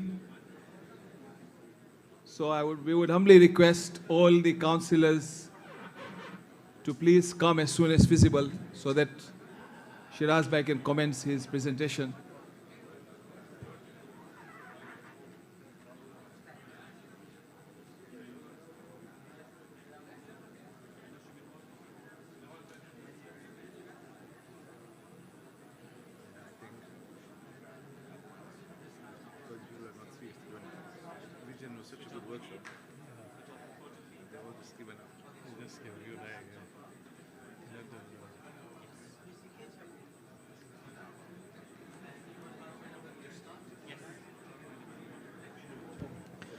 We start in 2 minutes, please, inshallah. Just have a cup of tea and please resume your seats.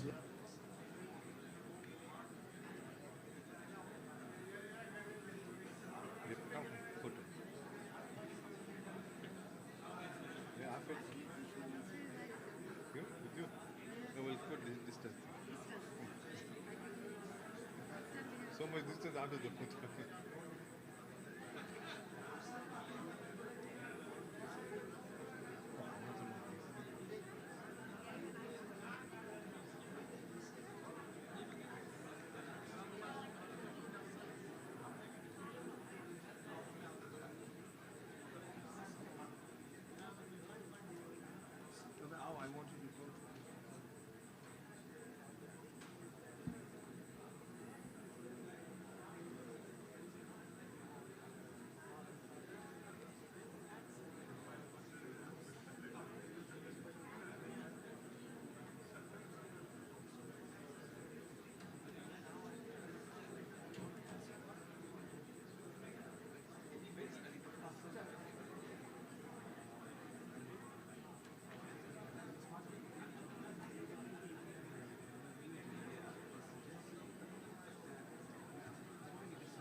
He will connect you to Ali as well. Ali, go right. No.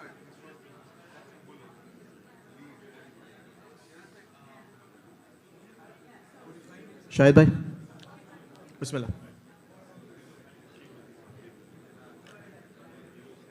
Bismillah ar-Rahman ar-Rahim. It gives me great pleasure to invite Al-Haj Shiraz Bhai Walji, the head of Census, Global Census Project, and his dynamic and young team. Not that Shiraz Bhai is young, Shiraz Bhai is also very young. Without any preamble, I hand over to Shiraz Bhai, and I request you, Mominin, please take your seats. Hasan.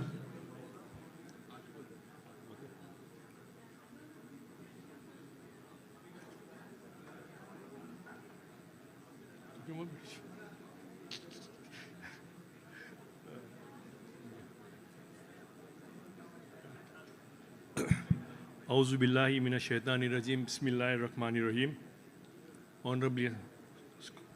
Honorable scholars, Honorable President of the World Federation, obese on the high table, Honorable Chairman of Africa Federation and Honorable President of Dar es Salaam Jamaat, Honorable Presidents of Regional Federations, leaders of Jamaats, councillors, invited guests, ladies, gentlemen, and volunteers. Assalamu alaikum.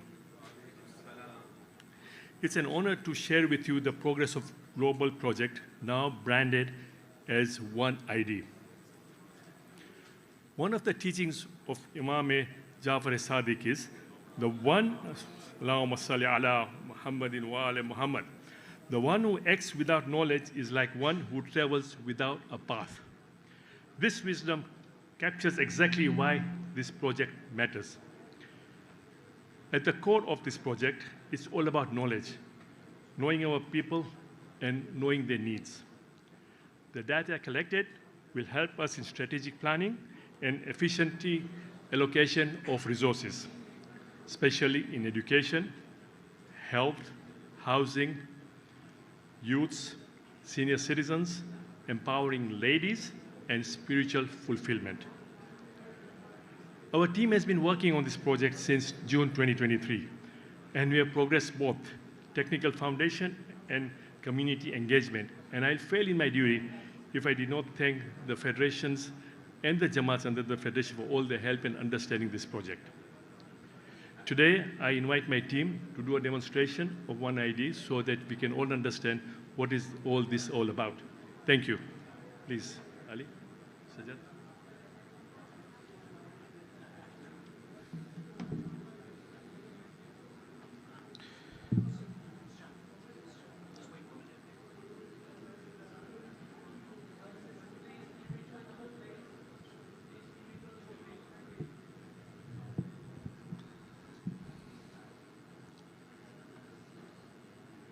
Assalamu alaikum, everyone.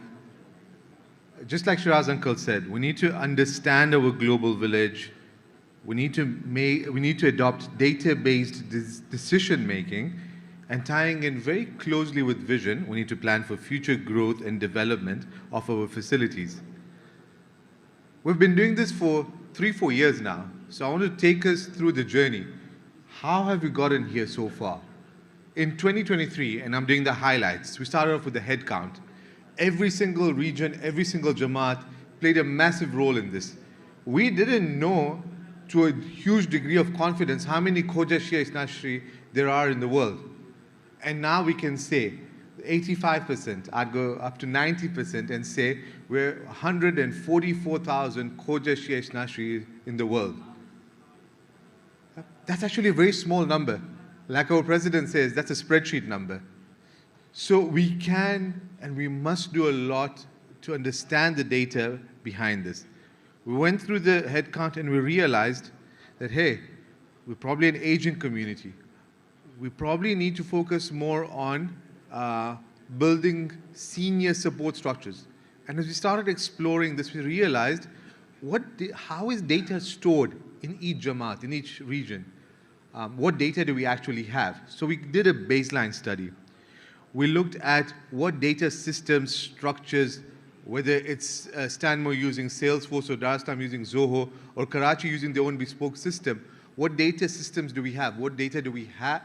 What data is stored there? What are the data protection laws? Like GDPR makes people's hair white. How do we navigate around those? And we agreed we're going to go forward with a digital ID system that is live, that captures all this information. Unfortunately, the details aren't too clear, but we started on this journey. We started on this journey on building a platform. And Ali Bhai is going to talk about this in a lot more detail. So we said every single Khoja Shia Ishnashri in the world will have a digital ID on a platform. And let's work together to build this platform. So we started working on it. We issued an RFP. We started building the platform. While the tech was being developed, we started working on the people. Over the last 6 to 12 months, we've been working hand in hand with regions, with Jamaats, to develop localized, regionalized marketing plans. The plan for Nairobi will be very different from the plan for Paris North, very different to what we're seeing in Karachi or Hyderabad. Every different Jamaat needs a different marketing approach to get people onto the system. So what does this system look like? And Ali's going to explain that in a bit. But what is the system's name? We had a lot of brainstorming, and I know Abbas Bandali from Nasimco had questions. What should we call it? How do we make it as inclusive as possible, especially if we may not have Khojas in our community? We did a whole rebranding exercise, a lot of grassroots engagement. We got a digital global ID design challenge, and we agreed we're going to call it One ID. So we've evolved now. We've gone from the global census project to One ID. We've evolved. What does that mean?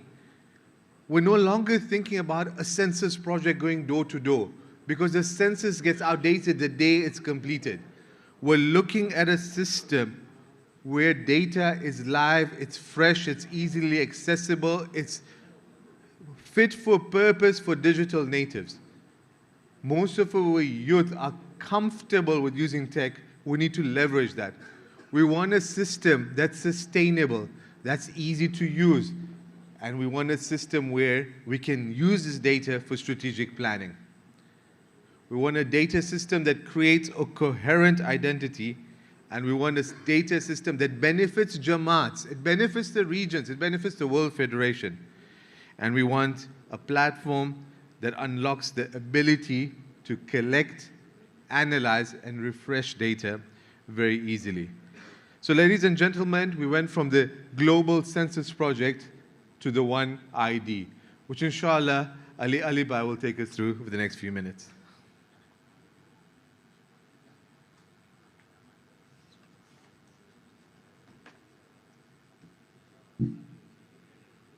Assalamu alaikum, everyone. So, as Sajjad took you through at the high level, and I took you guys, most of you, through when we were in Toronto together, we did an RFP process where we evaluated, we first obviously published the RFP, which went out through WF channels. We had a number of bids come through, and we evaluated the RFP based on 6 objectives, 6 criteria, which were set out on the slide, probably a bit more visible on those TVs than this big one. Then our work going forward was to document this in the report, which we provided to the OBs, which had the scores of each bid anonymized by name with a recommendation at the top, which we named. And from this point, when we had their blessing, we then went forward to the process of appointing contracts. Once contracts were signed, we then began the process of the development. Going on to the next slide. So we had a 6-point plan for delivery, which I talked to you all through in Toronto. And I'm just going to talk through what we've done from there. So we've done the development, alhamdulillah. That primarily happened from the period of June to October time. We had our work on internal testing in October to make sure it's fit for purpose, it does what we asked. We went through a legal and compliance review with the WF legal and compliance team in November, and that forms the basis of the privacy policy, the cookie policy, the terms and conditions, the consent prompts that come up when you use the system, to make sure that we are fine to operate in every region that WF is present, every geography, every city, every country. Then we went to the Paris North beta, which took place in December, and we continue to have users onboarded through that. Paris North was done in 2 ways, and we'll have Sujad Bhai come up in a short while to talk about the platform from his perspective. But we did the sign up where people scan a QR code and onboard themselves, but we also had the option of a PDF form that our elders and those less tech savvy can complete. Since the beta test, we had a lot of useful learnings, which we provided to the development team to make sure the platform works better, is more efficient, more intuitive. And we have now started the pilot phase in January. And alhamdulillah, we have already onboarded Nairobi, we onboarded Hyderabad in India and Sydney, and inshallah we'll be onboarding KPSIAJ and Minnesota in the next coming weeks. And with that, we will have one city in every region represented as our pilots, from which we can use the learnings to take forward for the next milestone, which is the global launch. And inshallah, that will take place during Ramadan. So what do we want from One ID? Well, One ID can be the one home for everything. So if you have your global ID and membership system all in one place, which connects and accommodates every Jamaat. If you're an Excel-based Jamaat, like Paris North, if you are KPSIJ with your purpose-built system, if you're Stanmore with your Salesforce, if you're using Zoho in Dar es Salaam, if you're using Udo elsewhere, whatever your system is, we have created One ID to work with you and to work with your system in a least friction way possible, and in a way that is legally compliant, meets all of the security requirements, and brings everything together. And by creating One ID as this center point from which you deliver the global census project, you collect the geographic, the demographic, and the questions that we need to cover all aspects of life that we need for planning, from spirituality to education to economic position. That then goes into the data analytics system, which tells you what is the state of our community. If you're Jamaat, you can see your Jamaat view. If you're a region, you can see the regional view, drill down into the Jamaats under you. If you're WF, you can see the global picture, the picture in specific regions, and the picture in specific Jamaats. You have the global business directory and the offers platform. If you're a community member, you have a business, upload your business there once you've registered, and you can provide offers through that platform to the community members. You can choose to be specific to your local area or to global. So if I'm a member of Stanmore and I come to Dar, I can have access to the offers when I'm visiting, which creates the bonds of brotherhood and intra-community economic upliftment for all of us. And we also have the global family tree. For example, I'm a member of Stanmore. I will connect to my grandfather, who is a member of KPSIAJ, and our great-grandparents will be on the system through there, and all of their data, when they were members in East Africa, when they were members all the way back in Gujarat, will be recorded. So we bring all of us together in one platform and we connect. And by being that central spine, with your One ID following you everywhere, if you start like me, born in Karachi, and you move to another Jamaat, your One ID stays the same. And it follows you throughout life and is that level of consistency that you can use throughout everything you do. From reporting births, that can be done on the platform. Marriages, deaths, all can be done in the platform, works with existing system. And there's more to come in the future. For example, if you are a Jamaat that has graveyard information in your system, and you are another Jamaat in another part of the world that has a graveyard app, why is it that we're duplicating? With One ID, you connect the two, suddenly you're in Karachi, you can see Dar es Salaam's graveyard info, and those in Dar es Salaam can see Karachi. By acting as that central spine, we can deliver so many more benefits by being the one home for everything and connecting the systems in our community all together. And with that, I'll pass to Shoail for a presentation on Paris North.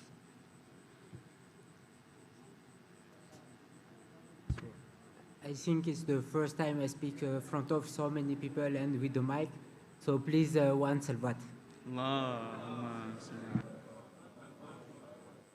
So just before starting my presentation, as it's my first time at the ExCo, I will give you a piece of presentation about myself. So I'm Shoail Hassan Ali. I'm member of Paris North Jamaat, and I am a specialist in IT with almost 10 years of experience with the specialization in data management. I used to advise government and big corporate company. So everything I learned from my experience about data security, cloud management, project management, we used to add the same for the OneID project.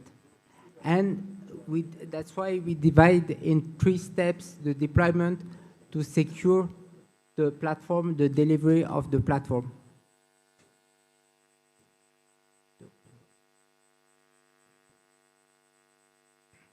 Salvat.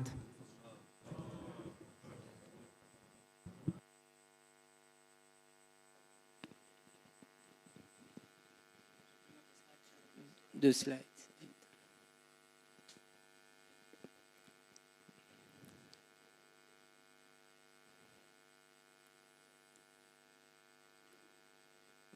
That's why we decided to divide in 3 steps the deployment of the platform. The first step to secure, it was the beta testing with Paris North Jamaat. The goal of the beta testing was to be sure that everything we see during the development was equal during the deployment, because what we see during the staging can be different in live version. So this one was the first goal. The second goal was to understand how the propagation will be in a limited time. So we did the beta testing during 3 weeks, and we would to see what will happen during this period. And 3, it was to have a feedback from the member to know what they feel, how they feel about the platform. So at the end of the beta testing, we send a survey to the members, to 20 members with diverse profile, with about 30 questions, and to ask them, what did you feel? And the most important is we ask the question, what is your satisfaction at all? What did you like most and least? How often will you use the platform tomorrow? What is your level of confidence in the management of your personal data? And will you be willing to recommend OneID to someone else tomorrow? And with all of this information we got, we adapt our communication and also, if needed, the platform itself. So as Ali said, we started a few days ago OneID to the pilot Jamaat, so 1 Jamaat per federation. Now it's Hyderabad, it's Sydney, Nairobi, and we are in discussion with Karachi and also Minnesota. And inshallah, on 15 Ramadan, it will be the live for all Jamaat around the world from east to west. Next slide, please. So how did we integrate the global census in the OneID? But before that, let me just come back for the benefits for the member. So the member will have, when they will register, they will get a unique ID. From this unique ID, they will get the OneID card. From the white ID card, they will benefit from the incentive program. And with that, we'll have the business directory, and maybe tomorrow we'll have a job offer with different advantage. So we include the global census in the platform OneID, so there will be 76 mandatory questions in a pace of 3-4 questions every 2 days. So we asked during the survey in Paris, we asked, how did you feel that we asked the question in this way? And 80% were happy in this way, that we not asked all questions 150 at the same time or 76 at the same time, but we asked 2, 3 questions every 2 days. So we were in the good way. So the question will be divided in 6 different sections. The first one will be the user and the household, the education, the employment, the health and well-being, the spirituality and the religious practice, the community, engagement, and the interest. So why we decide to make some mandatory question is to have a uniform statistics. Means we can be in Madagascar or in Australia, we'll have the same answer to make statistics. Also, if we are men or women, if we are 18 years old or 70, is to have a complete statistics. And also, because sometimes we can ask the same question in different manners. For example, how well do you read Quran? We can ask the same question in different way. So it was to avoid this and to have this one unique statistics. And the most important is that tomorrow, people, even if they make a mistake for the question, they will be able to change the answer. For example, if someone put that they have 30 children, they will be able to correct it. And I think now we'll go to the live demo of the platform.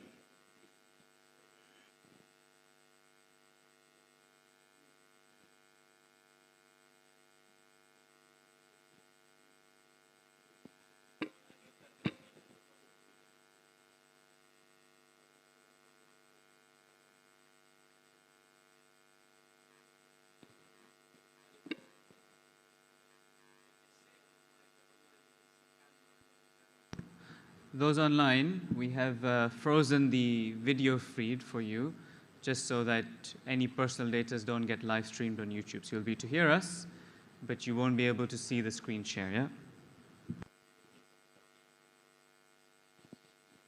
So we are there on the platform, and I will register with my account.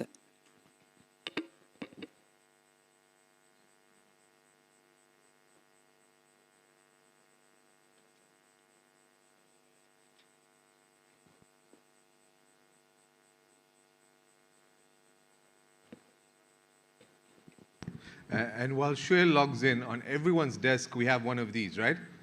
You can follow along, scan with your phone, and follow along and log in yourself. It will take you a few seconds.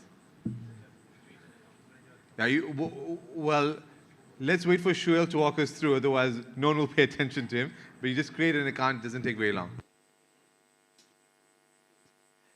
So now we are on the platform. So we are on the main page with the user page. So once I connect, I see directly, you can see your name and your first name, and also your unique ID number. So what you will see first will be the virtual card and the pending form in progress. So with the One ID card, we think to have the logo, the One ID, also the logo of the federation. The logo of the Jamaat is not visible, but it will be there. And you have the possibility to add this ID card on your Google Wallet. And tomorrow we are working to add this in your Apple Wallet, and also to download the ID card and to view your children's ID card. So I will show you how it looks like to answer mandatory forms of question. For example, this one is pending. It's about the health and the well-being. It looks like this. So how will you describe your physical health? So if you don't want to answer, you can tick the box, I decline to answer this question, because in the 76 question, there are some very sensitive and where the response is not obligatory. And you have, in any case, a message to see that it's very strict and nobody can access to the data that you will reply. So this one is the main page for the user. Then you have all the different information about your profile. your address, the name, everything that you enter when you register to the platform. And if tomorrow, for example, you want to change one answer that you gave, you can go in the profile and just below you can select where you made the mistake and you can change your answer you gave.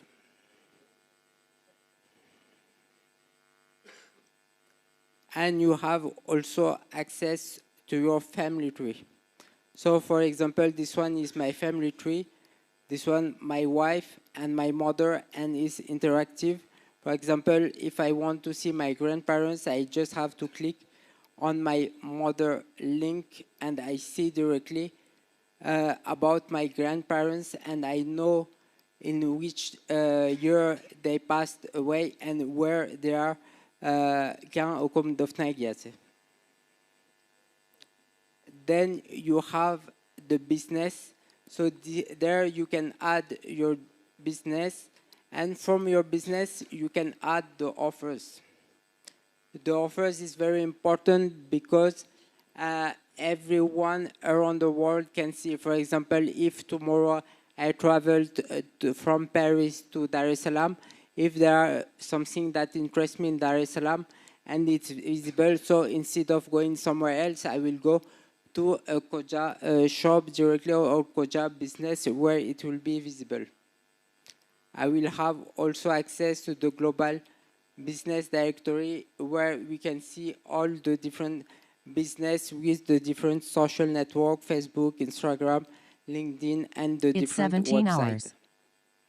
And as is the one ID, in the help center, you can request help for yourself or for someone else and send a message directly to the World Federation, to your federation, regional federation, for example, for me, to Coage, or directly to my Jamaat, to Paris North Jamaat, if I have a question, or directly to One ID support, if I have a technical issue.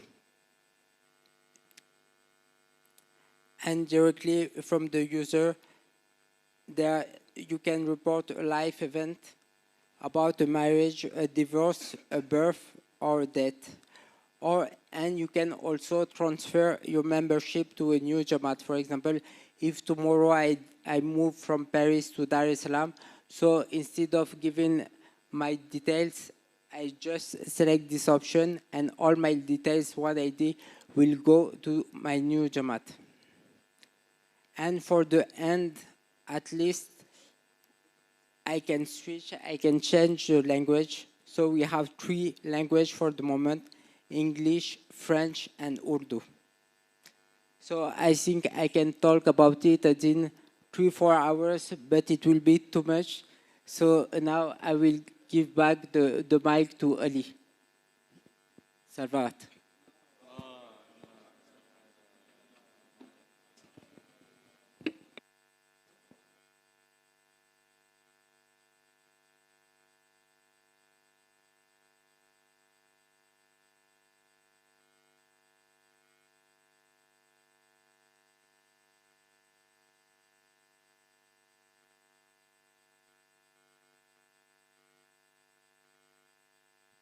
So for the next part, we will be going a bit interactive, where we will show you a look from the perspective of a Jamaat and a region and WF what they see.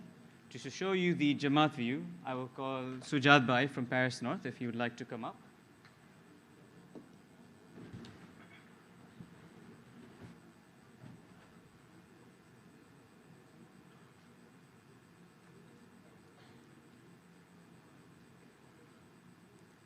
We got it? Fine.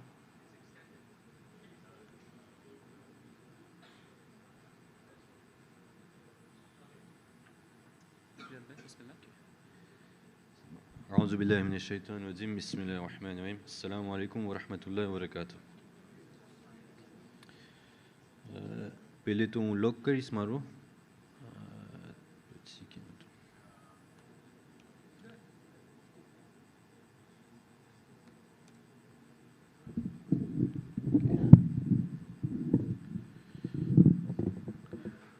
Okay તો આ છે ને મારું user portal છે. હું જઈશ હવે admin પોર્ટલમાં. આ યુઝરમાં તમને શોએલભાઈએ દેખાડી દીધું કે તમને દેખાશે તમારા આઈડી કાર્ડ. પણ હું એડમિન પોર્ટલમાં જાઉં છું. તો જેમ શોએલભાઈએ કીધું, ડિસેમ્બરના મહિનામાં અમે આ લંચ કર્યા અમારી જમાતમાં. અમે ફિલિઝેનો પારિસ નોર્થ અને અમારા મેમ્બરને કીધું કે તમે આ એપ્લિકેશનમાં તમે રજિસ્ટર થાવ તો પછી અંદરમાં તમારું સેન્સસ થઈ જશે. અને we have from આજ સુધી 174 members that has been registered. લગભગ 25 થી 30% રજિસ્ટર થઈ ગયા છે. ઇન્શાલ્લાહ અમે અંદરમાં કામ કરશું કે વધારે બધા લોકો અંદરમાં રજિસ્ટર થઈ જાય. અને તમે જોઈ શકો છો કે અહીંયા મારું ડેશબોર્ડ છે. as I am admin of my Jamaat, so હું જોઈ શકું છું કે કેટલા જન છે, કેટલા બાયો છે,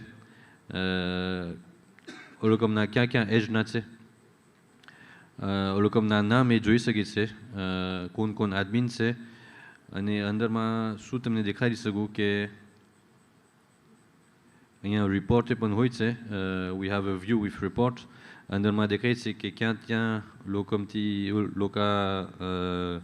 ક્યાંથી આવે છે. તો જોઈ શકે છે કે 54% are from Madagascar, 34% are born in France, અને બીજા લોકો પાકિસ્તાન, રેનિયન, ઇન્ડિયા, તંઝાનિયાથી આવે છે. અહીંયા જોઈ શકે છે કે બર્થ ટ્રેન્ડ કેવું છે. એટલે કે ફોર એક્ઝામ્પલ 2020માં જરાક ગરબડ હતો તો અહીંયા 0 છે, પણ આસ્તે આસ્તે ચરે છે. પાછું 2024માં ગરબડ છે તો એ આપણને જોવું કપશે કે કેમ ગરબડ છે. પણ આપણે જોઈ શકીએ છીએ કે આનો ફાયદો એ છે, અગર આપણી આખી જમાતની દાતા હોય તો આપણે જોઈ શકીએ છીએ કે ટ્રેન્ડ શું છે અને ફોરકાસ્ટ પણ કહી શકીએ છીએ કે આપણે શું શું કરી શકીએ આપણા મેમ્બરો માટે, એ લોકો ક્યાં ક્યાં એજના છે.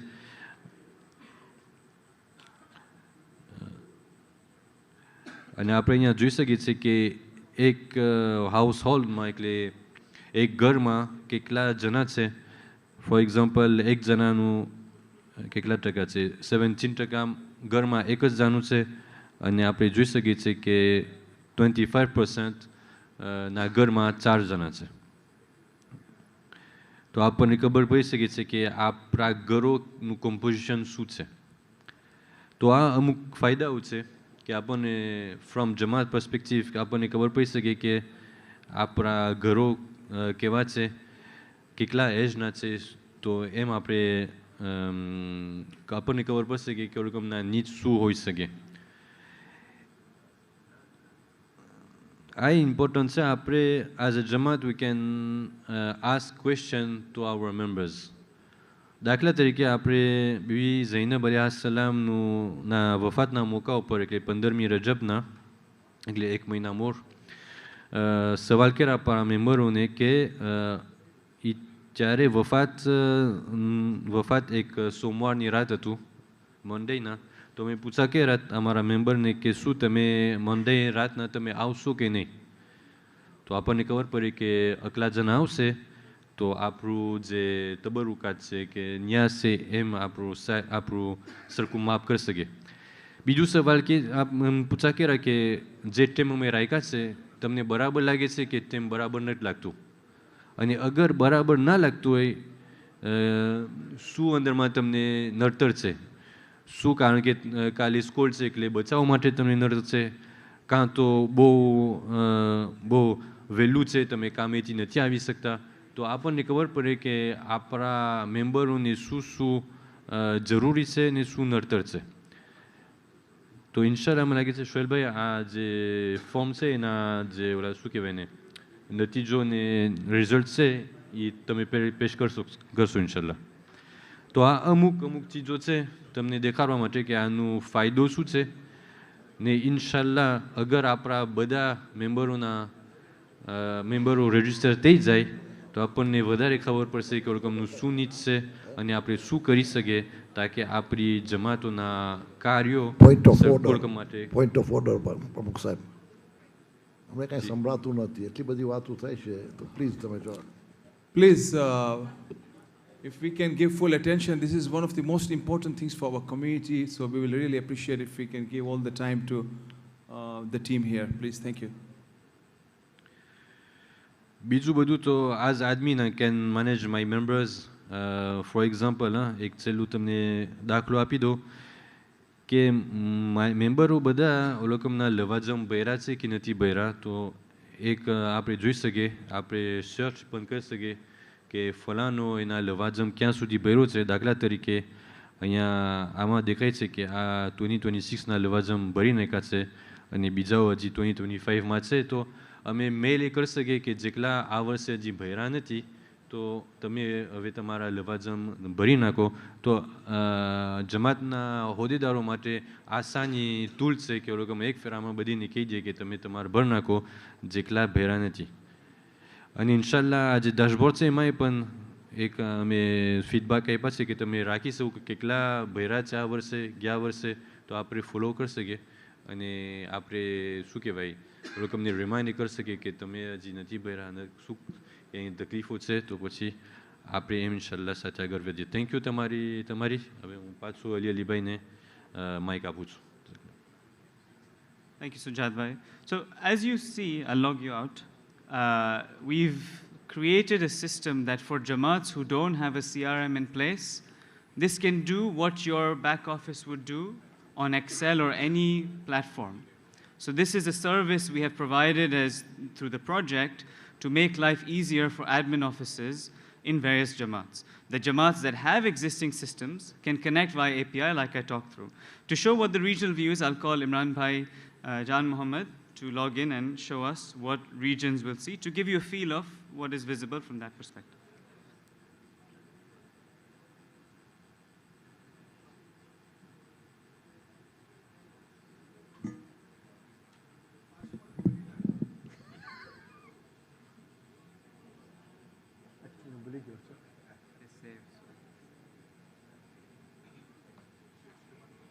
First and foremost, I'd like to actually kind of say Khoej was the first region to allow to work with North Paris to put into the data as part of this. So again, I'm quite proud to be here to look into that. So again, this is my one idea, I believe.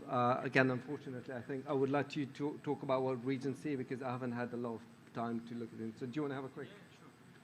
So similarly to Sujat Bhai, Imran Bhai, if he clicks into the admin portal, this is the view you will see. The eagle eyes of you will have noticed that we have the COEDGE logo in the top left next to the One ID. That's a dynamic logo. So if you are a member of Africa Federation Jamaat, the AFED logo will show for you. Same with the SIMCO, same with Pakistan Federation, India Federation. So the branding is consistent throughout which the region that you are from will dynamically change that logo in case people are wondering that logo. So this is the dashboard that Imran Bhai will see as the regional admin. It looks quite similar to Sujat Bhai. The big difference is that he cannot see any raw user data. That stays with the Jamaat, that doesn't come to the region, that doesn't come to WF. The difference that he can do is he can manage local Jamaats. So today these are the Jamaats in COEDGE. Tomorrow if others join, they can be added by a click of a button from the add new. If we have a situation where Jamaats merge or one Jamaat ceases to function, God forbid, that can all be managed from this page over here. And as a region, you can also create forms. So if the region wants to push a poll to all of the members, it can, in the same way as the Jamaat can, and it can see the results. And going into the manage report section, COEDGE as a user can drill down into specific things. So it can go to COEDGE and it can go, obviously currently it's only Paris North, but when other Jamaats can go, it can drill down as well as seeing the regional picture. So that is the difference between the Jamaat and the regional view. And inshallah, the insights will be helping you plan from a COEDGE perspective as more and more data comes online, as has helped Sujat Bhai for some of the programs that they've done in Paris North. Anything you'd like to add? No, I think that's fine. I'll put questions in later. Perfect. Thank you. And then finally, to close the trio, I'll call Ali Abbas Bhai to show you what the system is visible from the perspective of the World Federation.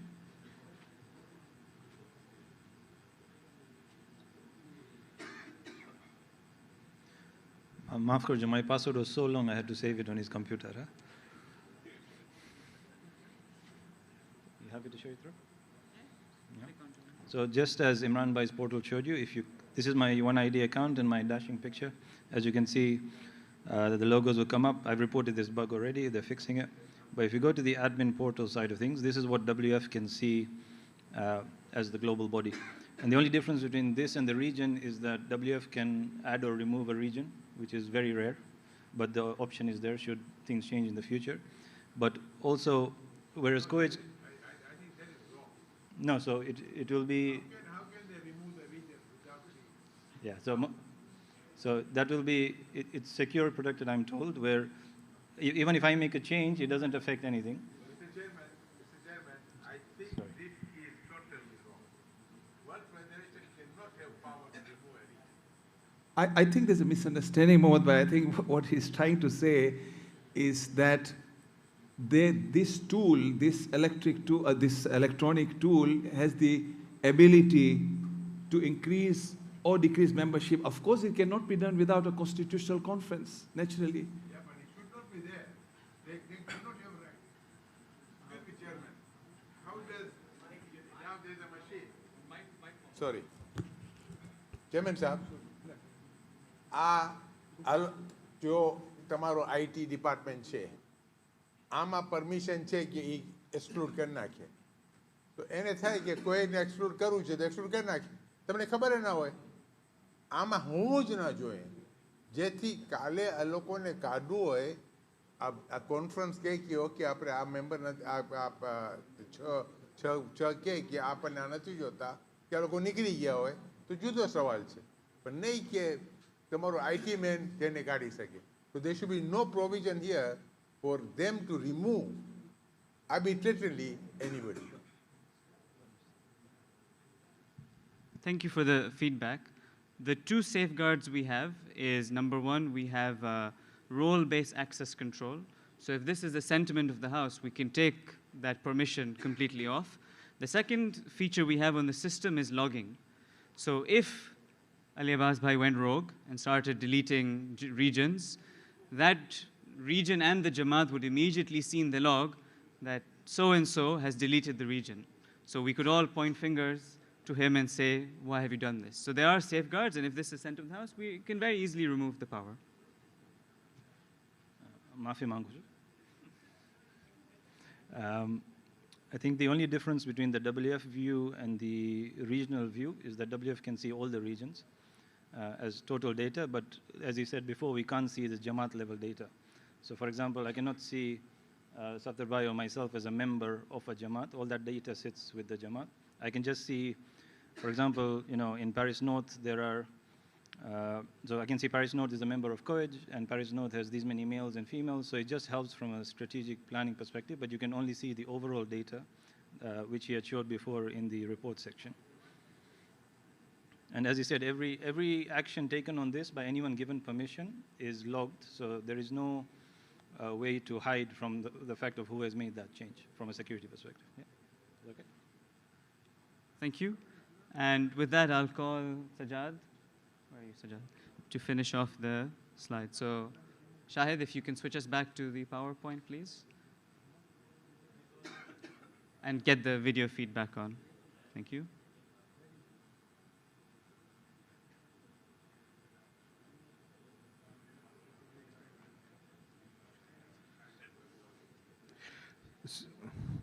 So we've seen the platform, and this is the card, and I think it's worthwhile spending some time on the actual card. Now, we have, remember, this is not a World Federation ID. It's a one ID for the Jamaat region and the World Federation. There will be a Jamaat membership number. There will be my Jamaat membership number in the bottom left. There will be my name and my one ID. So that's Abdul Malik Salam, and the one ID. Again, if your Jamaat logo will be there. So in my case, Shia Thashi Jamaat Nairobi, my region Africa Federation, and the one ID logo. There'll be a status, active or not. The Jamaat will have the ability to say, this person is no longer a member for Jamaat, so deactivate. The Jamaat, not the federation at the regional level, World Federation. Only the Jamaat has the ability to decide whether a status is active or inactive. The Jamaat will set the expiry of the ID, perhaps because of lawajam, if that's the choice of the Jamaat. So all the control of the identity data and membership sits at the Jamaat level. Only the Jamaat can approve a member. Only the Jamaat can confirm someone's a member if they've applied.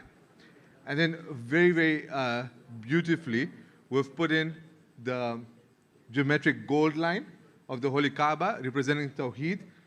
And we thought about the gold color, of course, also represents the domes of the shrines, of our holy shrines in Iraq and Iran. So we thought that gold color was very beautiful and had two meanings.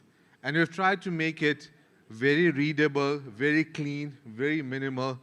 We want this to be more than just a card. We want it to be a beautiful visual identity for our community. Like Ali Bhai and Shuel mentioned, you can have this card on the app. You can download it in your Google Wallet. You can download it in your Apple Wallet. You can print it out.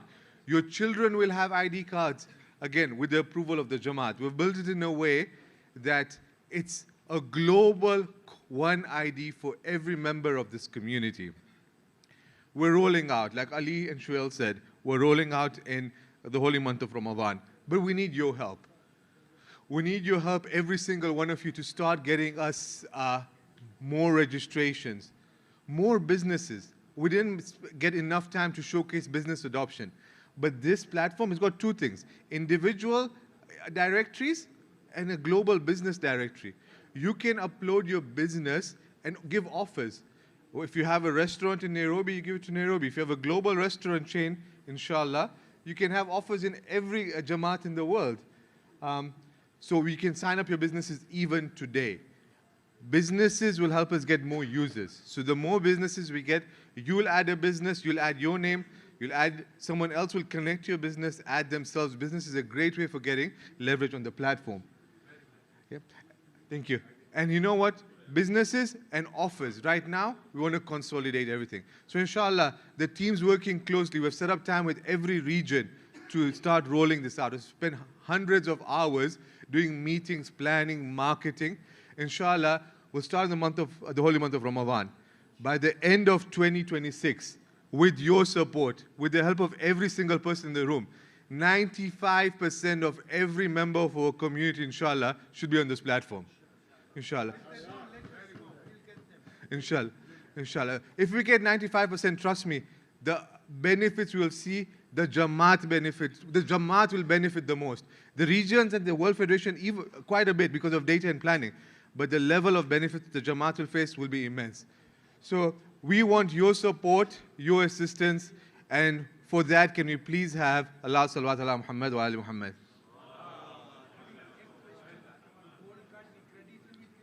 Gold card credit limit depends on the donors. If you donate 1 million, we can put the... no, inshallah, but it's a hasana, right? So I'd like Shiraz uncle to wrap up with a few words. And we're about to wrap up, Mr. Shiraz.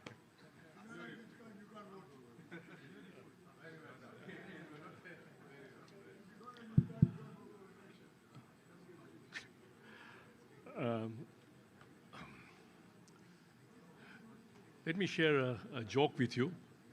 So I used to work for a hedge fund in Abu Dhabi for 6-8 years, managing about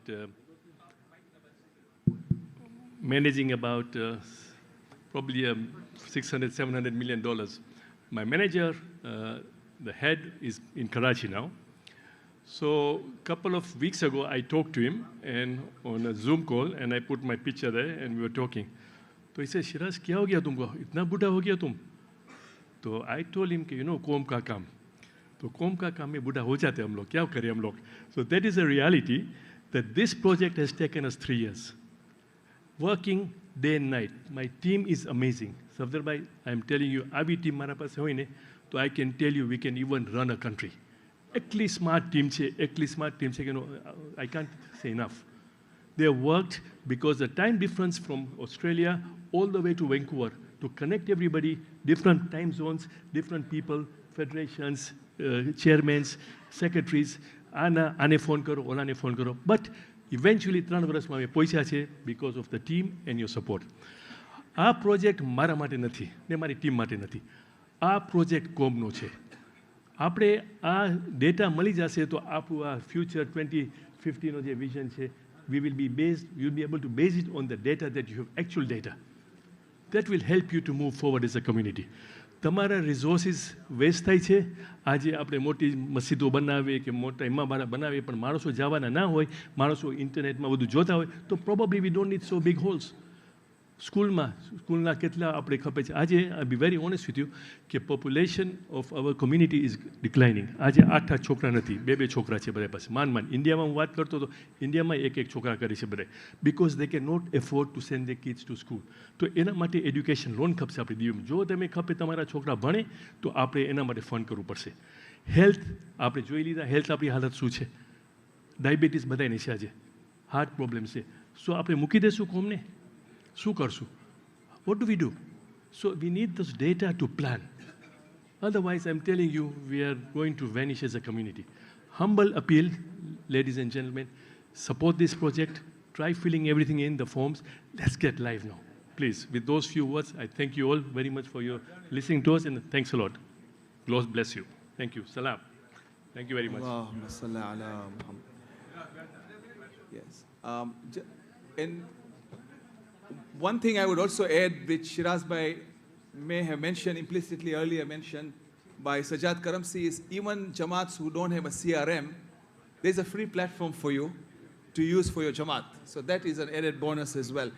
I'll open the floor for any quick discussions. This was more of a demonstrative element, and I can see a lot of positive sentiments, and I echo the professionalism of this team. We have this young man who has worked for the government of UK and with OECD, Brother Ali Bhai. We have Shoail, who has worked with data protection and GDPR, and from France, Sajjad Bhai. You have a very diverse team of so many others. I haven't taken name of. Sayyida Bhai is there, of course, Hussein. There are many names here. I will leave it to Shiraz Bhai, but I really want to thank the entire Census team. This has been a tireless effort. I wanted this done in 1 year. Timeless, so they've taken 3 years, but they're getting to where the object. The good news for the community is that, inshallah, if this project materializes, we are in touch with the government in Iraq through the NGO status, and they have agreed with us in principle, in writing, that should the Khoja community have an ID process, they will allow us a facility where visas to Iraq could be issued, like the Bodhi community have that facility. We could use these cards to get this facility. Please pray very hard. Brother Lalji, Abdul Karim Lalji is here, is working on that with the NGO office, inshallah ta'ala. So if there's any quick comments, we'll take a couple. I have Imran Bhai Jan Mohammed, thereafter Ali Bashraf. Assalamu alaikum. Firstly, I'd like to thank... Hello. Sorry, firstly, I'd like to thank Shiraz Bhai and his team for the work that they have done in this. I think it's really good. They've worked hard on it. I have two queries. First, again, I appreciate completely the need for this data and what it could potentially lie for us.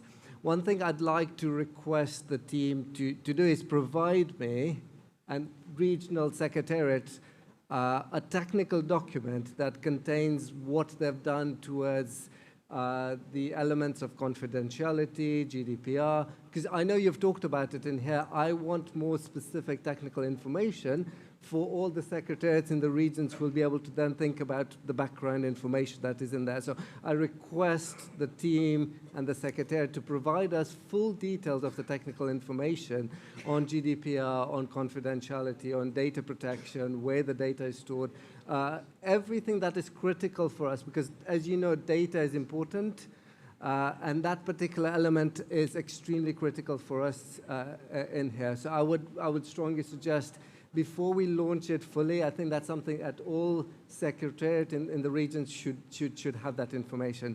Number two is I want to kind of suggest what is the role of the regions in this, in terms of how do the regions do that. My kind of thought process would have been is that the World Federation creates the census, and then regions push it through with full engagement, full consent of data controllers.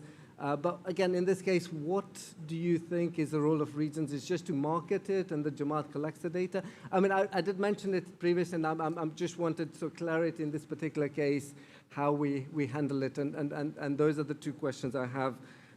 Thank you. Asant. Imran Bhai will take more observation and we'll come back to you, inshallah. Ali Bashar. Bismillah ar-Rahman ar-Rahim. Foremost, I would like to congratulate the head table for believing in this team and mashallah having the patience to have seen this exercise through. To Siraj Bhai Walji and his team, mashallah Siraj Bhai, I know on a couple of occasions we both have also spoken on this subject. And I know this, I would say to this August House, one of the most difficult work is census. It's very easy to do everything else, but to achieve success in this, it's like Lokhanda Chana Chabawalu Ache. And I sincerely congratulate you, Siraj Bhai, for the dedication that you've had, for the number of phone calls that you made to me and others as well. Okay, and ઘણી વાર લોકોએ phone બી ના ઉપાડ્યા કે વાતો બી ના કરી. But Pramukh Sahib, congratulations to you and the head table as well for achieving this.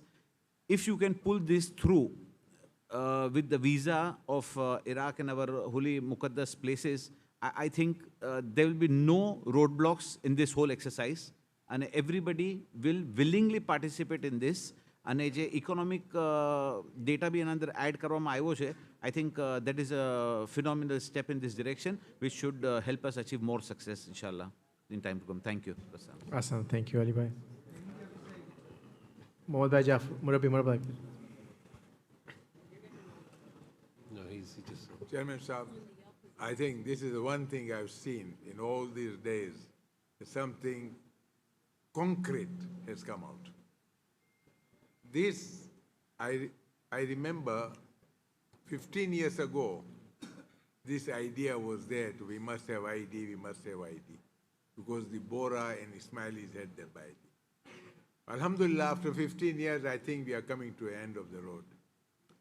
This data also, as they said, the data protection and all that, every government, everybody has got the data, our data. In this, what they are asking, they are not asking our private things. This, I think, is a very common knowledge of anybody. It's been put in there. So I personally don't think there is any fear of our data going out. This one thing I just glanced it through. There's nothing like that. But please get this out fast, because we will be able to, even in the government side, get the protection for our people. This, what we can then have, that with this ID, we can ask the government that these are our people. You know that our people, if there's any problem with them, refer to us or refer to this body. It is a very beneficial, because we had this problem during the COVID time. During COVID time, when people were getting out, they were just being picked up. Now they've come out for a reason. But how do we protect them? How do I say this is my brother?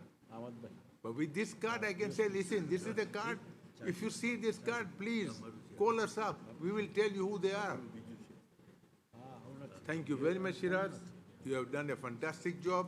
And inshallah, I hope that we will be able to see this card coming out as fast as possible. Thank you. God bless you. Awesome. Thank you. I have Abbas Bhai Bandali, thereafter Shahid Bhai, thereafter Mohammad Azhar Bhai. Asant, I'll try and be brief. So let me first also pile on the accolades. I think Shiraz Bhai and his team have done a wonderful job. As a technologist, I'm all for software solutions to challenging problems. But the two things that I do want to make very clear is, number one, I had assured Shiraz Bhai that Nasimco had lots of reservations about this, but we didn't want to block the project. So we have definitely partnered with Shiraz Bhai and his team to unblock and make sure that from the Nasimco's perspective at least, we are on board. However, we have lots of reservations. And we are working with Shiraz Bhai to get through some of those, right? These are challenges. And the challenges are for us, just a rollout of this nature, where we are, unfortunately, in North America, data privacy, data breaches, one lawsuit and we'll be shut down, you see? So we have to tread very carefully. So we have asked for this, and I want to reiterate what my dear friend Dr. Imran said over there, is our region would like some specifics so that we are prepared to answer questions when we are asked.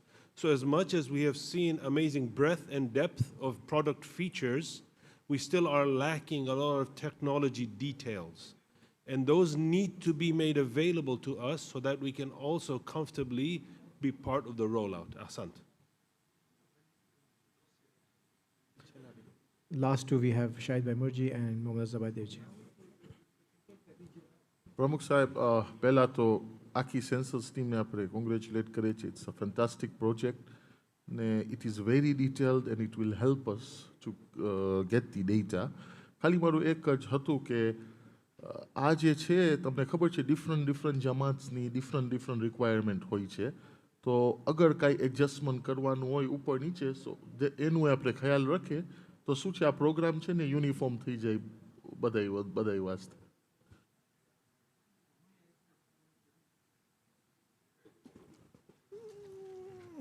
First of all, job well done, Shiraz Bhai. And if this works well, जब एक कल बात करता था digital voting, so everybody have the card, then we can go for digital voting also in Dar es Salaam for the election of Dar es Salaam and Africa and the world, inshallah. Inshallah. So we hope it does work, and inshallah we are ready to support this. Thank you.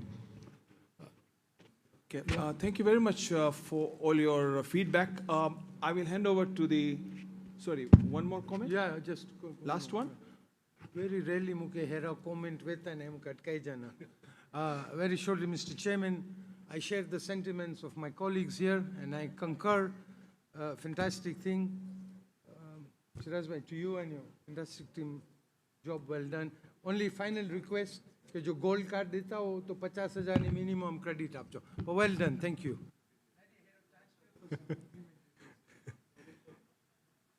जी अमीन भाई, last word. હા મુબારક કી કારણ કે આ જે સપનું હતું ઈચ્છું ને મેં ગઈકાલે મારા સ્પીચમાં કીધું હતું ને કે આ તમારા લેવલનું કામ છે તો માશાલ્લાહ મુબારકી તમને શિરાઝભાઈ. તો હવે જો આ કાર્ડ મારા પાસે આવી જાય તો હું પોતાને કહી શકું કે હું ખોજો છું.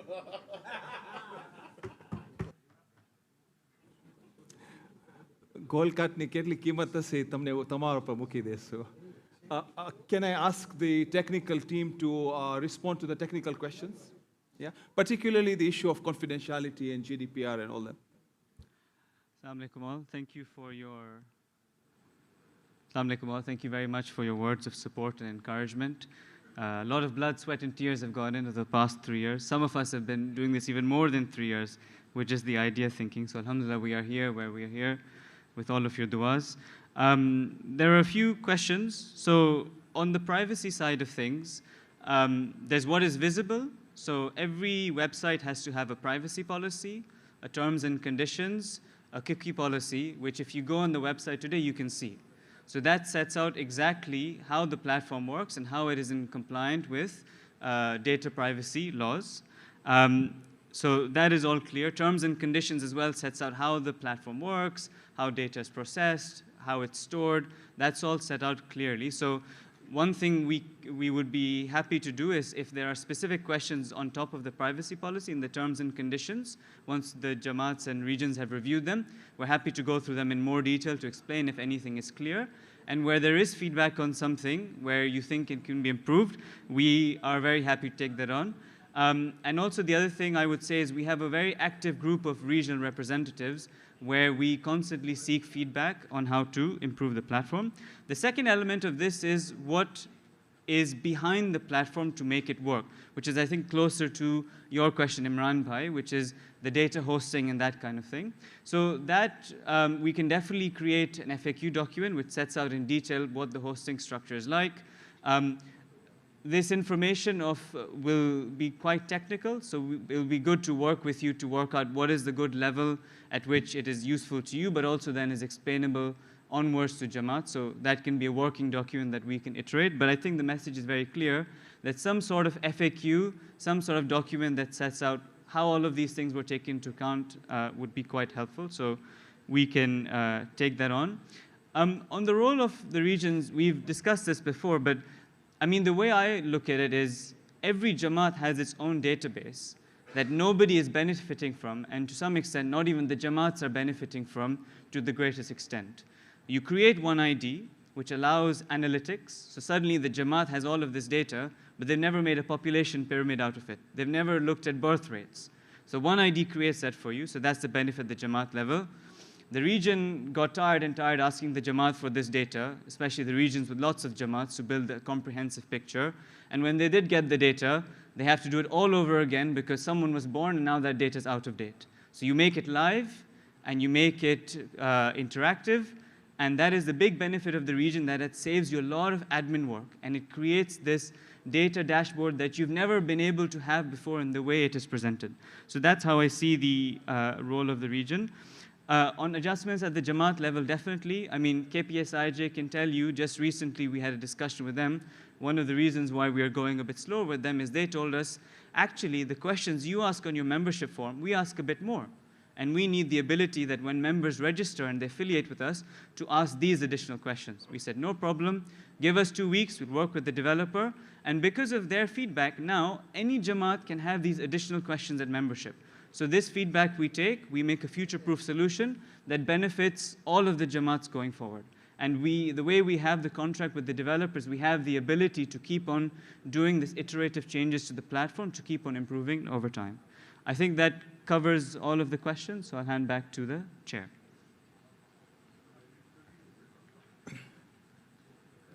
A quick one. Thank you, Mr. Chairman.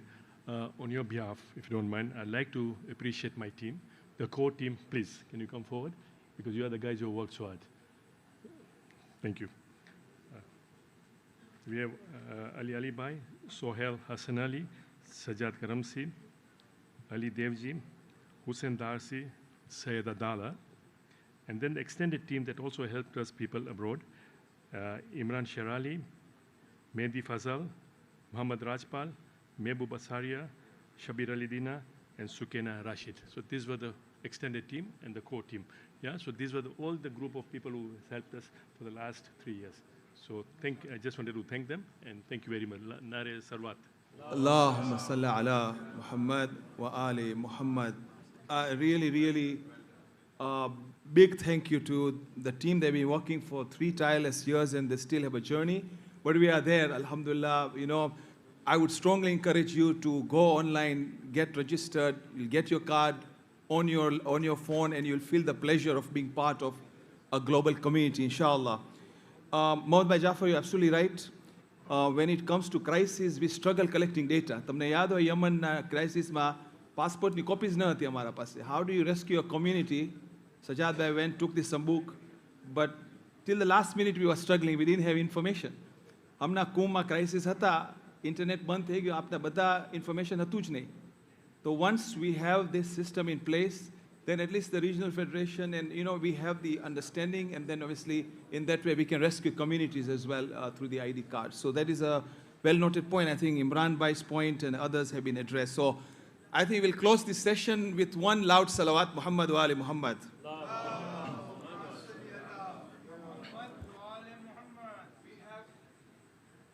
We have around good 50 minutes for Maghrib. And we have a suggestion for you. Interesting subject. Naturally, we are behind by 2 items. There's a WF50 brief presentation by Habib Bhai with respect to the different activities, which probably will take some time. There is the code of leadership, which is unlikely we can fulfill today. And third is the economic upliftment. These are the 3 items in chronology order. WF50 comes first in the agenda. The second item is economic upliftment, for which we are given adequate time. And then the last item is code of leadership. So clearly, code of leadership will not happen today. My humble suggestion, having discussed with the Secretary General and the office bearers, is if we could go straight to economic upliftment. This is a major part of our committee work. It'll take us a good 45 minutes. There's a 10-minute presentation from each of the regions. And we can discuss one of the key priorities of our committee, which is economic upliftment. And then tomorrow, inshallah, we can So all we are saying is changing one agenda item of WF50 coming later, and we bring forward the economic upliftment. If you are okay with that, we prefer to follow that, but we are open to hear your sentiments. Mayor? What is your estimated closing time tomorrow? You have announced 4:30, so just want to know because there are flights going out.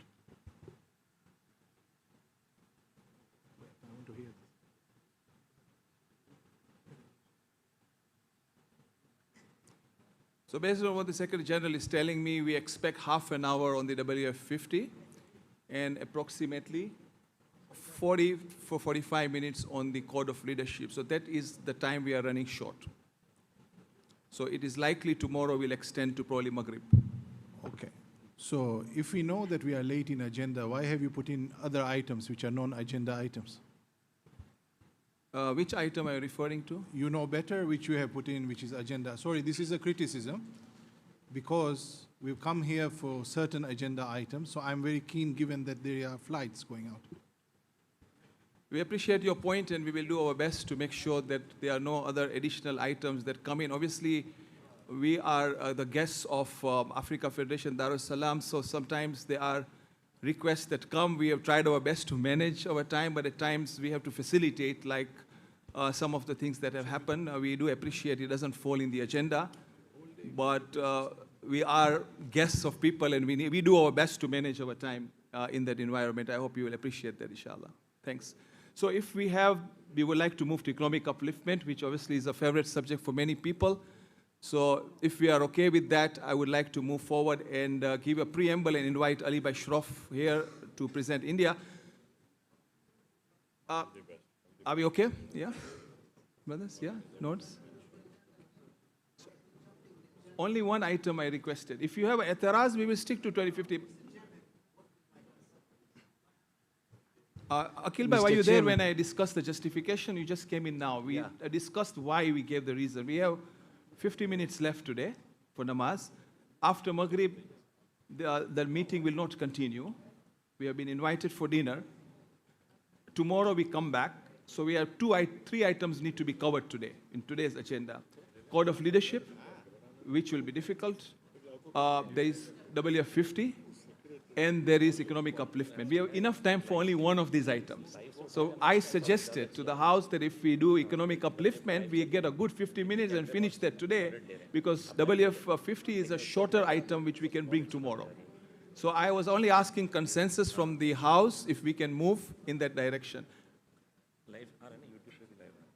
I appreciate your support, and inshallah we will move forward. Ali Bhai, Bismillah.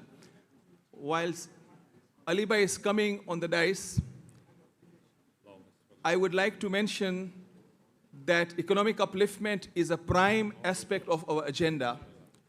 There is economic upliftment and the religious aspect, obviously, which is spiritual upliftment. The Secretariat report will talk about the spiritual upliftment elements from tomorrow, iCare report, MCE, Madrasa Center of Excellence, Post Madrasa, so on and so forth. Today's item, we completed economic upliftment, India, Pakistan, and Africa. So we will start, inshallah, with the progress in India, and there are three pillars of economic upliftment: education, housing and health, and microfinance loans. So with that, I welcome Brother Ali Shroff to present his report. I have it on my mobile. It's okay. Yeah, it's the next slide. Yeah. It should be okay? Or should I move from here?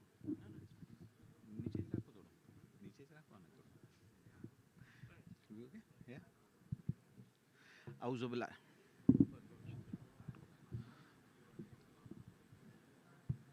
أعوذ بالله من الشيطان الرجيم بسم الله الرحمن الرحيم السلام على الحسين وعلى علي بن الحسين وعلى أولاد الحسين وعلى أصحاب الحسين وعلى محمد وآل محمد صلوات.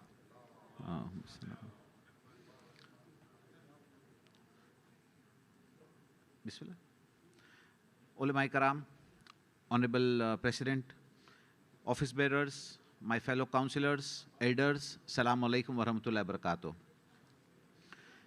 Indeed, it's a pleasure to be standing in front of you to give this report to this august house, which not only is a report, but it's an hard work of maybe around 1.5 to 2 years. And we have made a considerable progress in, say, about last 6 months to 1 year on this economic front. So I'll begin with the Mumbai Jamaat report on education. And this time, learning from the past experiences, we've kept the figures in USD so that, it's easier for all to follow. As you see on this slide, there are two parts to this. One is the 24-25 full year, and then it is the current year, that is 25-26, 9 months. So in totality, if you see, આપણે 264 students હતા આપણા પાસે જે એજ્યુકેશનના અંદર સ્કૂલના બચ્ચાઓને આપણે support કરતા હતા, which was around $50,000. This year, in 9 months, we've supported already 213 students for a total value of $43,000. If you move ahead, higher education na andar, apna paase 83 bachcha hota last year. Now here we are giving the highest impetus on higher education. This 83 figure has turned out to be 94 in 9 months. So I think by the end of 12 months, we should be way beyond a good progress, maybe about 20 to 25% of progress. In totality, if you see, the education budget, along with the World Federation support, was somewhere around $91,830 in 24-25, which is in 9 months around $86,000, $85,985 to be precise. So Alhamdulillah, and then you have the various slides there which shows the contribution of World Federation and Bombay Jamaat. But I would not like to go there because this is a collective team effort that we all do together, and these are the results in front of you, inshallah. On the medical side,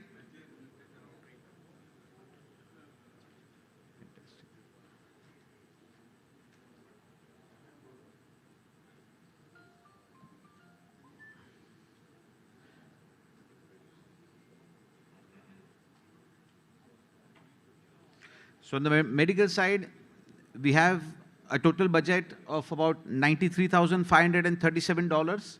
That was in 12 months, 24-25. આ વર્ષના 9 મહિનામાં અગર આપ જોશો તો we've already crossed about $1,02,000. But here થોડું critical વાત એ છે કે આપણે મંથલી મેડિસિન્સ ઘણી સપોર્ટ કરે છે, અને that's where our vulnerable members stand to benefit out of this. And a total budget is around, hospitalization. This also includes our insurance that happens. This also includes daily requirements of medicine as well. Moving on further is our microfinance. Microfinance, if you see, for the full year, 24-25, we were around $126,000. And 9 મહિનામાં 3300 application આપણે pass કરી છે, અને we are around $146,000. But honorable chairman સાહેબ, આ subject પર આપણને ઘણું હજુ કામ કરવાનું છે, અને ઇન્શાલ્લાહ in time to come, I shall put forward a new proposal to this August House with the concurrence of OBs and Pramukh Sahib for economic upliftment, which I see there is a huge need where we can work more aggressively upon, inshallah. Moving on further is Mullah Asgar Memorial Housing Complex, which is a dream to say about 100 plus families living in the city of Mumbai who do not have a shelter of their own. And we've had a lot of challenges on this project, as in the paperwork. But Alhamdulillah, I'm pleased to confirm to this house with the patience that the head table has shown with us. અને at times એવું બી થતું હતું કે ઘણીવાર પ્રમુખ સાહેબના phone આવે તો મને બી અડચણ થતી હતી કે હવે હું પ્રમુખ સાહેબને શું જવાબ આપું. બટ TRL PR કાર્ડ પર ડાયરેક્ટ પરમિશન્સ આપણા નામ પર, અને અલ્હમ્દુલિલ્લાહ now this page that you see is the PR card copy where mashallah the Khoja Shia Shari Jamaat Mumbai has got its land 3,280 square meters. The second copy that you see is the building permission with all the taxation, etc., on the name of the Jamaat. And the third that you see is the CC copy, which gives you entitlement to start your project. Arif Baherji is here. So you would know, Akhil bhai, you would know more. So this is the last permission that was required, and we are set to begin. Alhamdulillah, with this, we have also started the work on the site as well. Materials are already been put. It's client. This is about 2 weeks back. અત્યારે current picks જોશો તમે તો already પેલ્ટિંગ વગેરે ચાલુ થઈ ગયું છે ઇન્શાલ્લાહ. And I think say about 15 months from now or 12 months from now, the entire structure should be ready. All willing, Allah willing, inshallah. And within next another 3 months, once we just go about 3 માળાથી ઉપર આપણે જાશું એટલે આપણે અંદરથી ફિનિશિંગનું બી કામ ઇન્શાલ્લાહ એનું ચાલુ કરી નાખશું. So I think about 15 months from now, Pramukh Sahib, welcome to Mumbai with the team, and you will hand over the keys to 100+ beneficiaries, inshallah, in this term, inshallah. Sallu ala Nabi.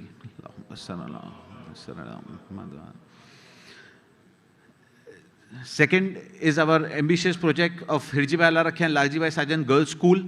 Mashallah, this restoration, if you all remember, May 2025, we began with this project of restoration, and this has also progressed very well.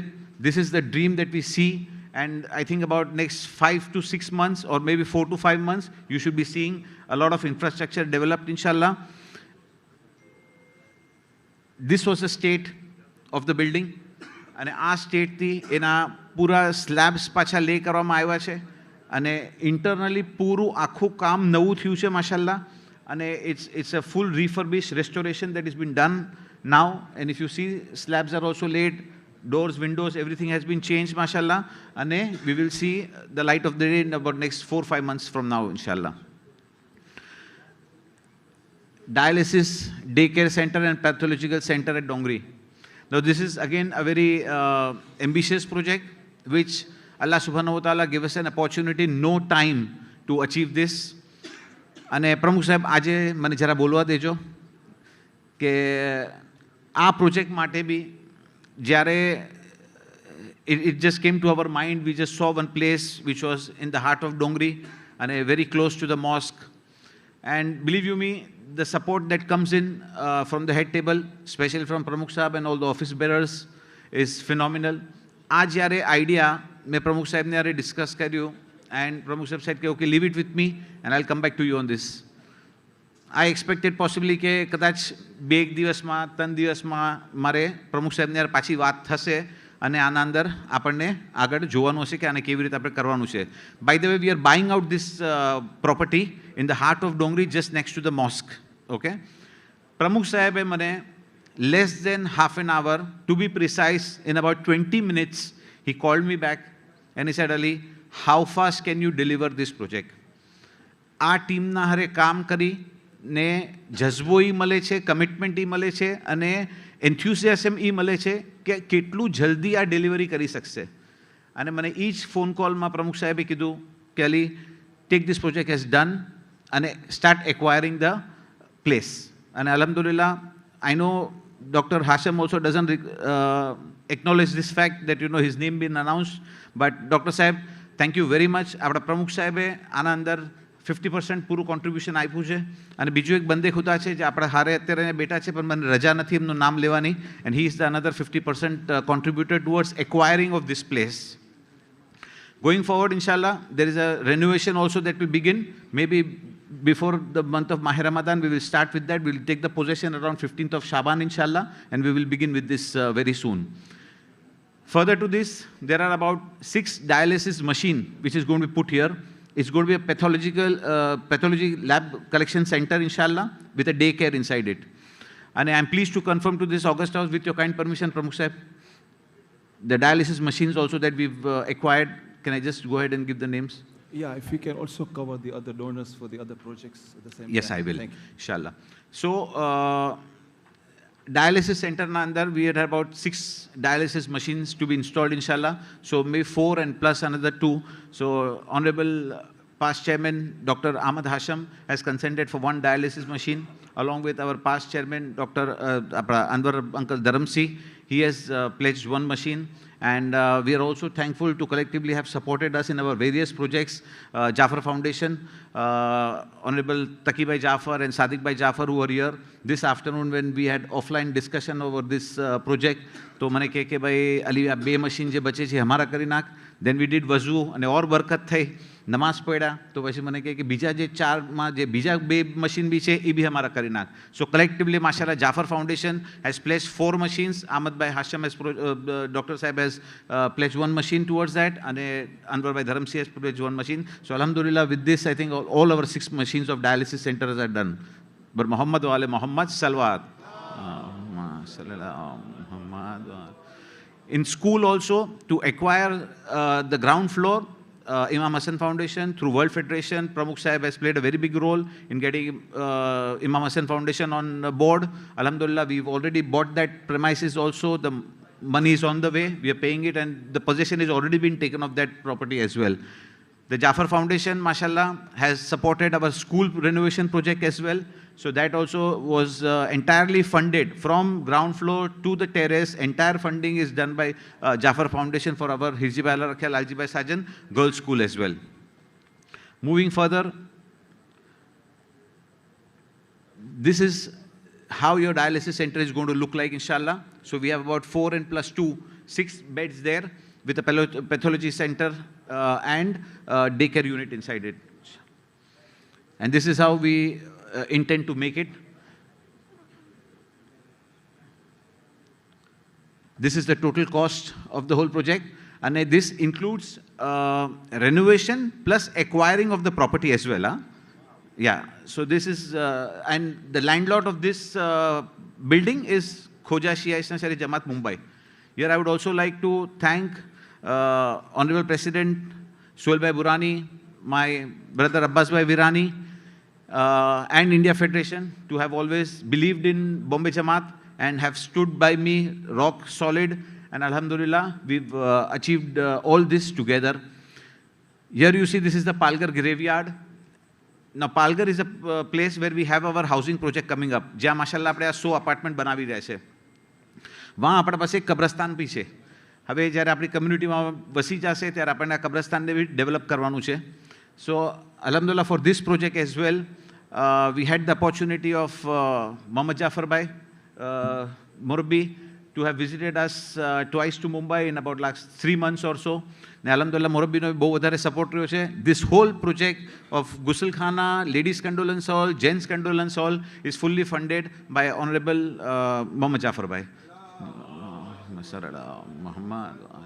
And along with this, when he was last sitting with me, तो मैंने कहा कि बापा काम बताओ, बिजू सू जो है तने काम बताओ. So then we also spoke about the Palghar project. So Palghar project ना अंदर भी माशाल्लाह मुरब्बी है, अपने 5 apartments commit करिया है, a total of 100,000 USD. Bar Muhammad wa ali Muhammad salawat.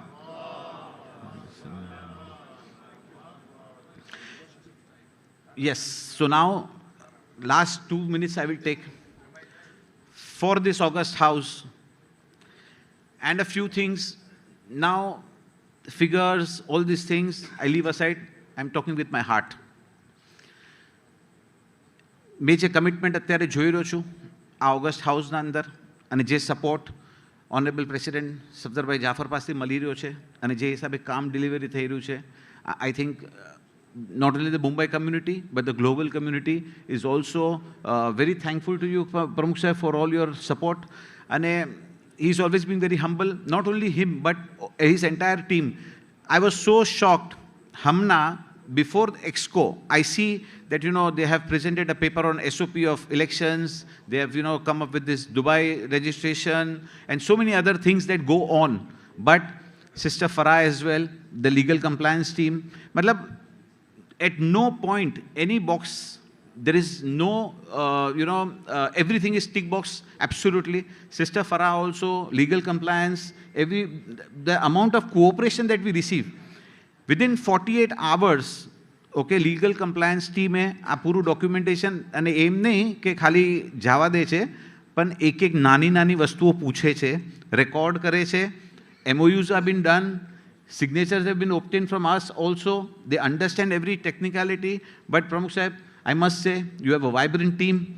You have a good team of office bearers also to support you, and the behind legal compliance team and the others are also giving full support not only to Bombay Jamaat, to all the regions. And mashallah, congratulations for attending all of this, and thank you very much for all your support, Pramukh Sahib. Jazakallah khair.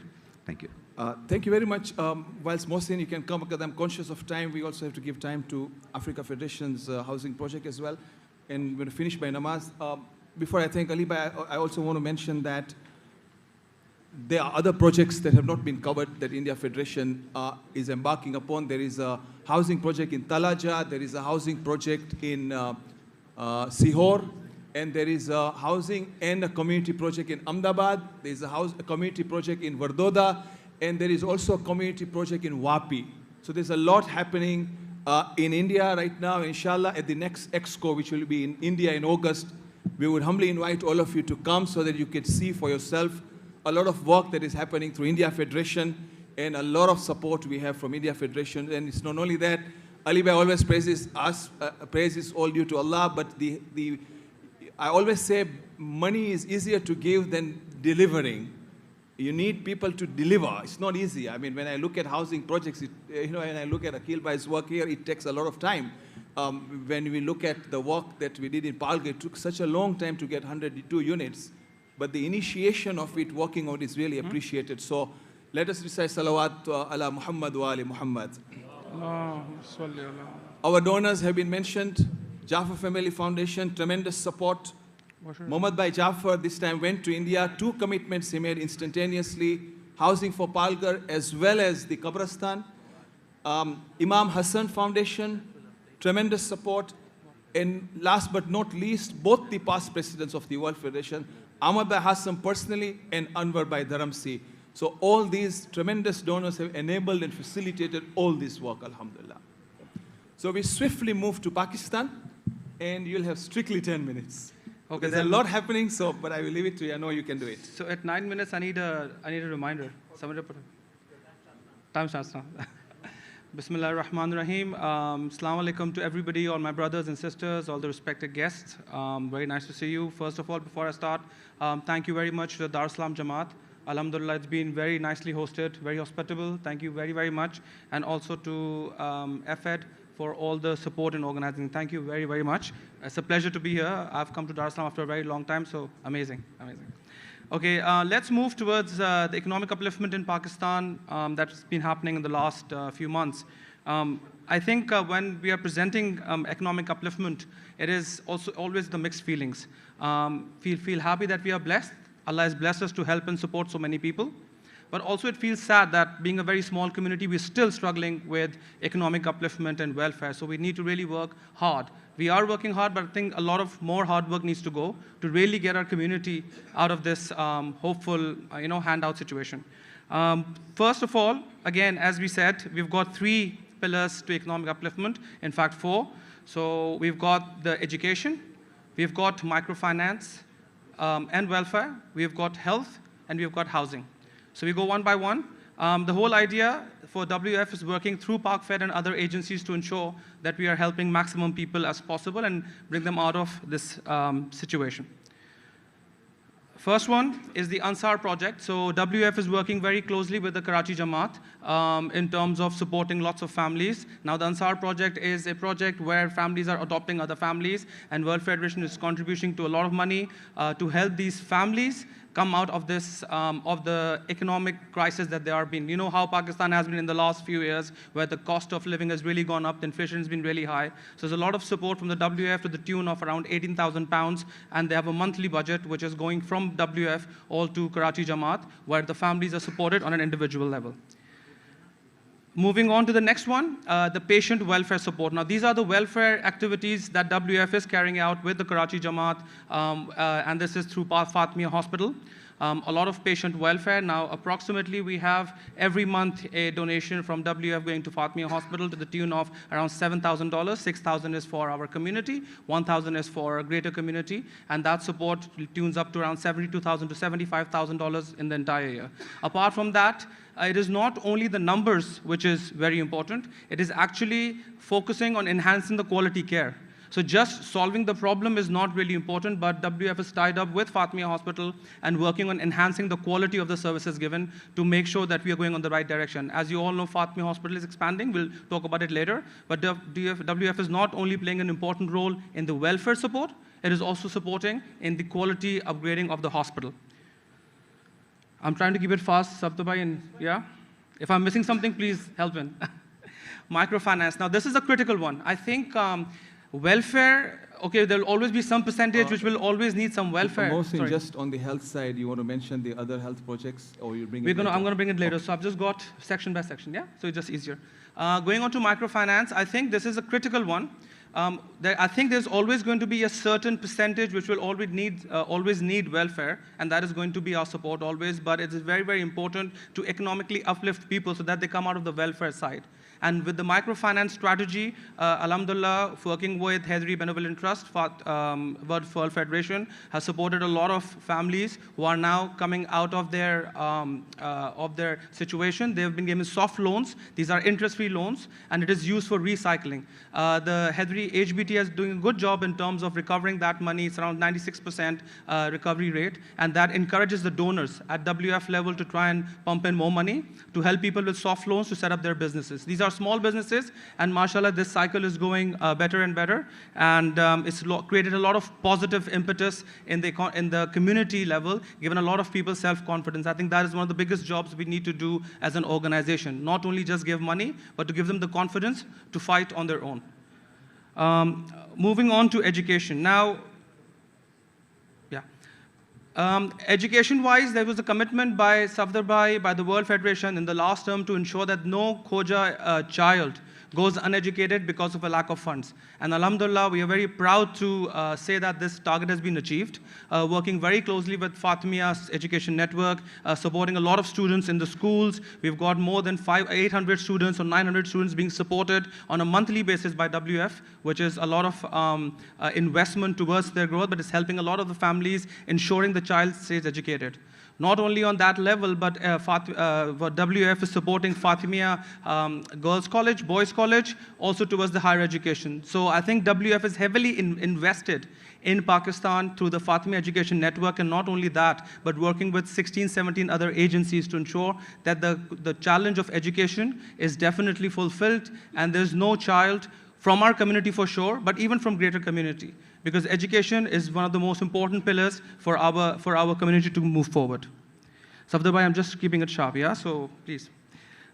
Moving on to the other one, there's a lot of support now on the higher education loan as well. Hirji Foundation has been supporting Khoja Jamaat, Pirai Jamaat in Karachi, which is helping a lot of the students to go for higher education. Now it is very hard and becoming much more expensive for people to travel outside. So this support is all for students locally.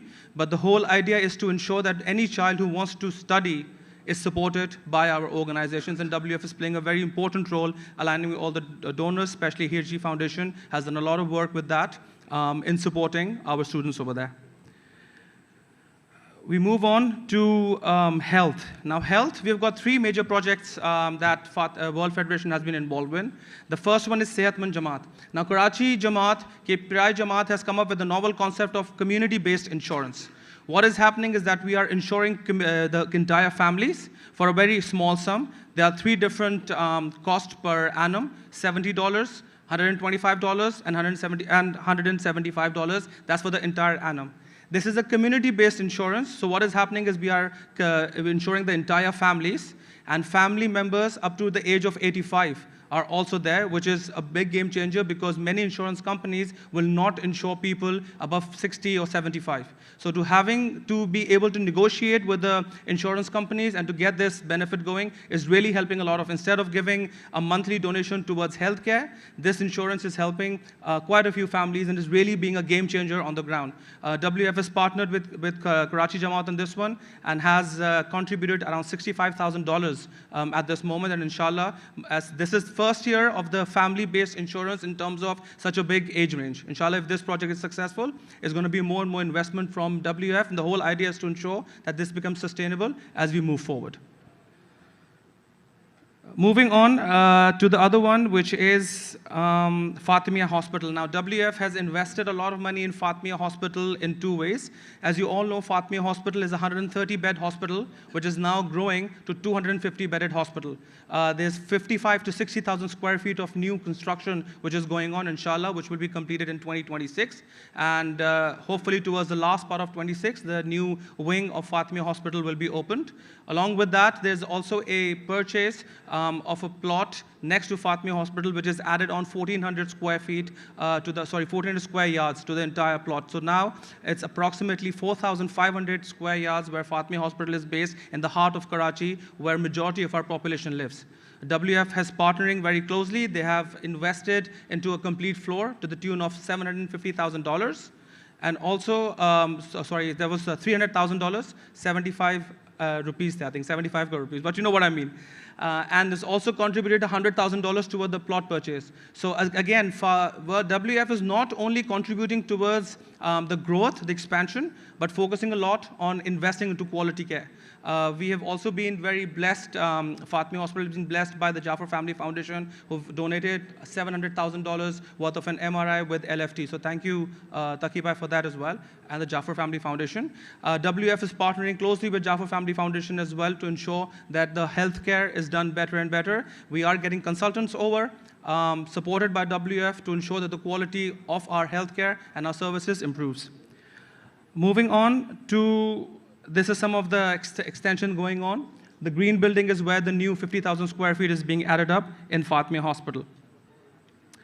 Then we move to another institution which is in Karachi called Baitul Sukoon Hospital.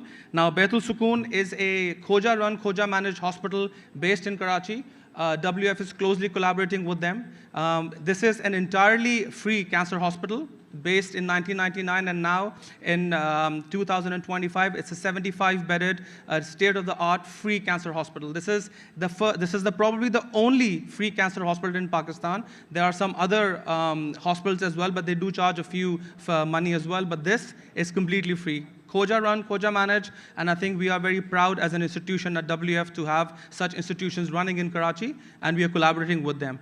Obviously, cancer is a really heavy and more expensive disease, so it's very important that we get some support from all of you donors out here. The cost of the treatment is not very high, $16 to let's say $200 for a surgery.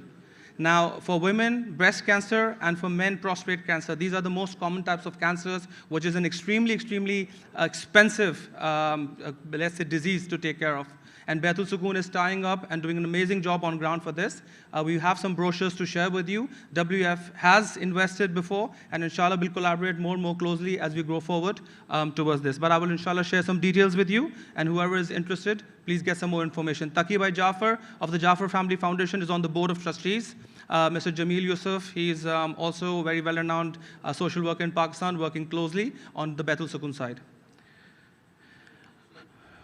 2 to 3 minutes? Okay, sure. We're finishing up. Okay, now we have the three. Last is the housing project. As you know, in the last ExCo in Toronto, we spoke about the housing in Badin, where we had a lot of our community members really struggling because of the heavy floods in the interior Sindh region.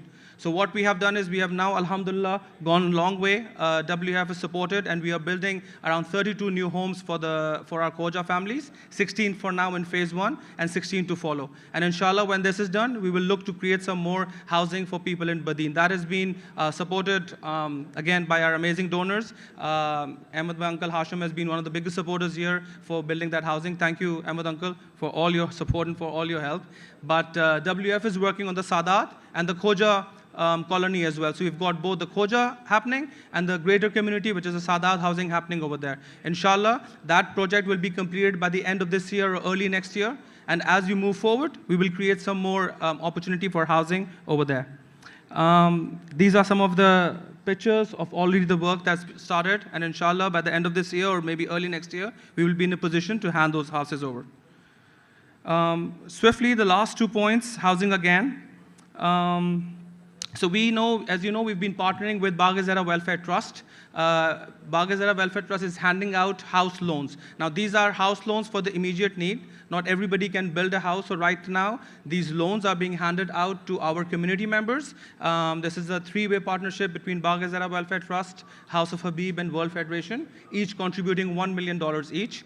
And this, alhamdulillah, has been rolled out. There's a very strict process that is going through where the delegates, the people who need that, they are being asked, they are being questioned to ensure fairness and transparency, and the money is being handed out, and inshallah, this project is gathering more and more momentum. It's really helping the middle class go up a notch, and the lower middle class to be more economically self-sufficient by asset creation.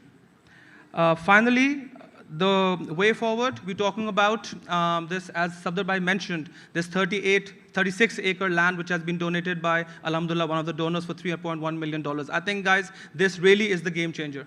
Obviously, it is very, very ambitious to have 36 acres of land and think about developing the entire community, having a hospital, having a university, having schools, having a complete community build-up. Very, very ambitious. The plans have been underway, but obviously any ambitious plan starts with the first step. The step has been done, Safdar Bhai, with all the grace of the donor, who's mashallah been really supportive in this. Let's really work hard, but this is where we will need the support of everyone. This project is just not Karachi or Pakistan, it is all of our project. Obviously inspired by a lot of the work which has been done in housing in Africa. Inshallah ta'ala, Karachi Jamaat, Pakistan Federation will link up through WF with AFED, share your experiences, and then inshallah see how we can develop this housing to the next level. That is the end of my presentation. Just finally, last two words which I would like to share. As Ali Bhai just spoke from his heart, I think as we also found out here in the youth conference and the exercise we did earlier, the way forward for us, for our survival as a community, to get our children to connect with us and to want to be part of the community, it is all about institutional building.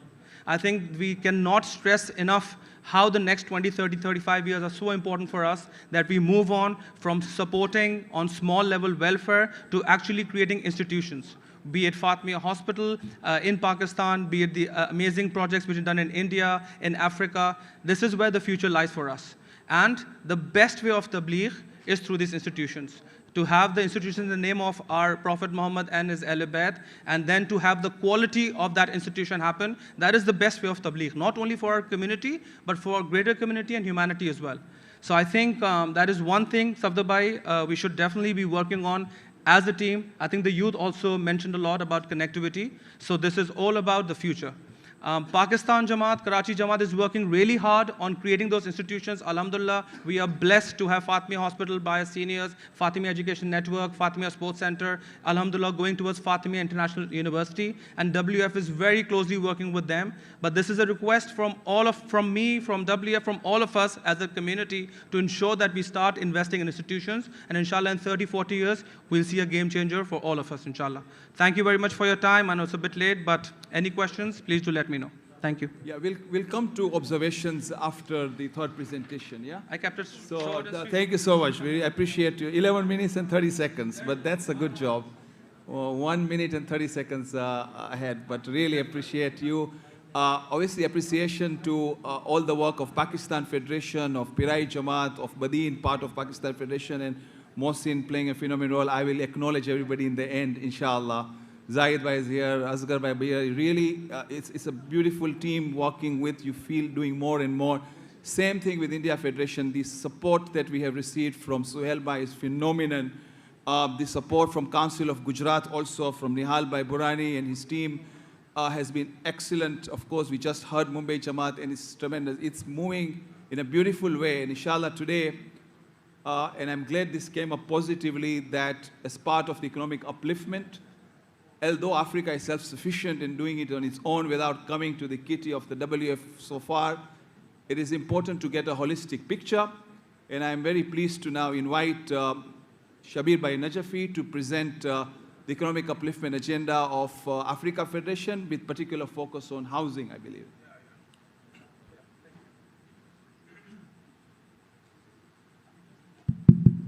Bismillahir Rahmanir Rahim. Mr. Chairman, thank you for the slot. Presentation of Housing Board is not under my normal executions. Although I am an advisor, and this is normally done by our Housing Board Chairman, Dr. Joshila Akhil by Hirji, but I've been asked and tasked by the Chairman of Africa Federation to put some light on the events of yesterday with our esteemed donors, the JFF Foundation. So they thought by doing that, I also do the housing. So on both, I'll try and be very brief. On the housing side, the economic upliftment, unfortunately, the chairman is not here, but the housing aspect of the economic upliftment is where I'll touch, because that info I have. Historic projects, and that we don't need to touch, only from the last reporting till what's happening at the moment. Our project that is ongoing is the Medina project. It's a housing project consisting of 83 apartments. It's a 17-story building. The price, the construction and land and everything is $15 million. We are on the 11th floor. 70% of that was for the rent to own of various categories. And that's all been allocated. We are holding some apartments for giving opportunity to some investors for their upliftment. And Alhamdulillah, again, I think it's oversubscribed. We have one region and one Jamaat, because we allocated institutionally, who have also invested for income generating. And we just blocked a couple of more apartments. We couldn't, but to give that opportunity to any other Jamaat. So that's in housing at 15 million. It's another 15 months away, as I said, 11 months, and it'll be allocating. So from our quota of Dar Islam under our survey, I think, we've reached 60%, and we still need 200 units more to complete the needs as per the survey. As I said, 83 have been sold, and we are looking at another 15 months to completion. This is something we are all proud of. And I must add one thing here, Mr. Chairman. Every project, and we have done over $40–50 million project, and by the way, the pipeline projects are now $35 million, which we need to complete. Every penny, every dollar, there is no mandate from the Africa Federation to use any office funds. Okay? But any money is from there. So all the projects we do, we have to go and get external funding other than Africa Federation. So all the monies, 45–50 spent to date, 45–50 is going to be spent, comes from external sources. And in upliftment, what we've done, so if I go to Shahid Bhai, and he's going to give me a finance for the next project, mane $5 million khapta bhai, mane 5 chape to offset much ke do, okay, look, I will only pay you back 2.5 if he accepts. If he doesn't, and if he accepts, the 2.5 goes into the foundation fund, so I revolve that. That's how we find it. So we have a liquid fund of $4 million. And every penny, this 15 and 15 to come, will come externally. There is no regional funds, no Jamaat. So every time we do that, we have to go and find the funds. So this is very clear. And the pipeline project, I said we are about to embark on. I think, Akhil Bhai, I've covered on the Medina side. Is there anything you want to talk? This is a beautiful building in Upanga, upscale area, and it's going to have other amenities on the top like other projects. So I think on housing is that.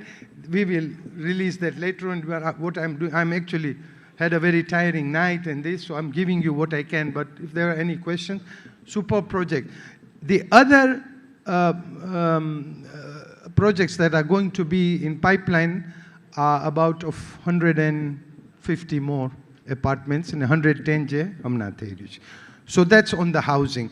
I'm telling you, we should all be proud how we do.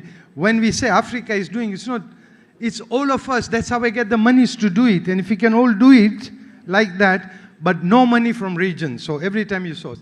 Now, I've covered on that. તમે બીજું distribute કરી નાખજો. Pramukh Sahib, anything on housing? Can we?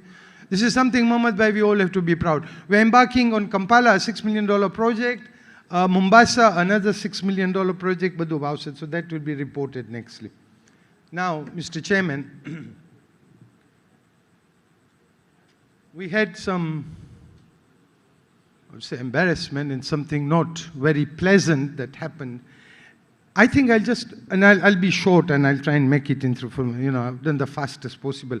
When I say there's so much else inspiring projects, but I cannot touch on that. When we have donors here, sometimes, I'm not saying World Federation, I don't have the right, though I'm a just counselor. But even if we have to hold a meeting, if somebody is giving you 110, 120 apartments, whatever the money, 12, 13 million, we don't just brush this aside. And I'm not saying anybody has been brushed aside. We give it everything it needs, everything it needs. So the event was that the chairman of, and I'm embarrassed with the donors, and I'm embarrassed with my chairman, that I'm put in a position that I have to clarify what the chairman, my chairman of Africa Federation said. Eloquent speaker. I think from all the chairmans that I know, except Ahmed Bhai Nai Bethayo, eloquent speaker, Gujarati dio, koi bhi dio. When he expresses himself, everybody grasps it, and we are proud of that. ને આજે મને તમે આ કીધું છે which you should. બહુ simple હતું.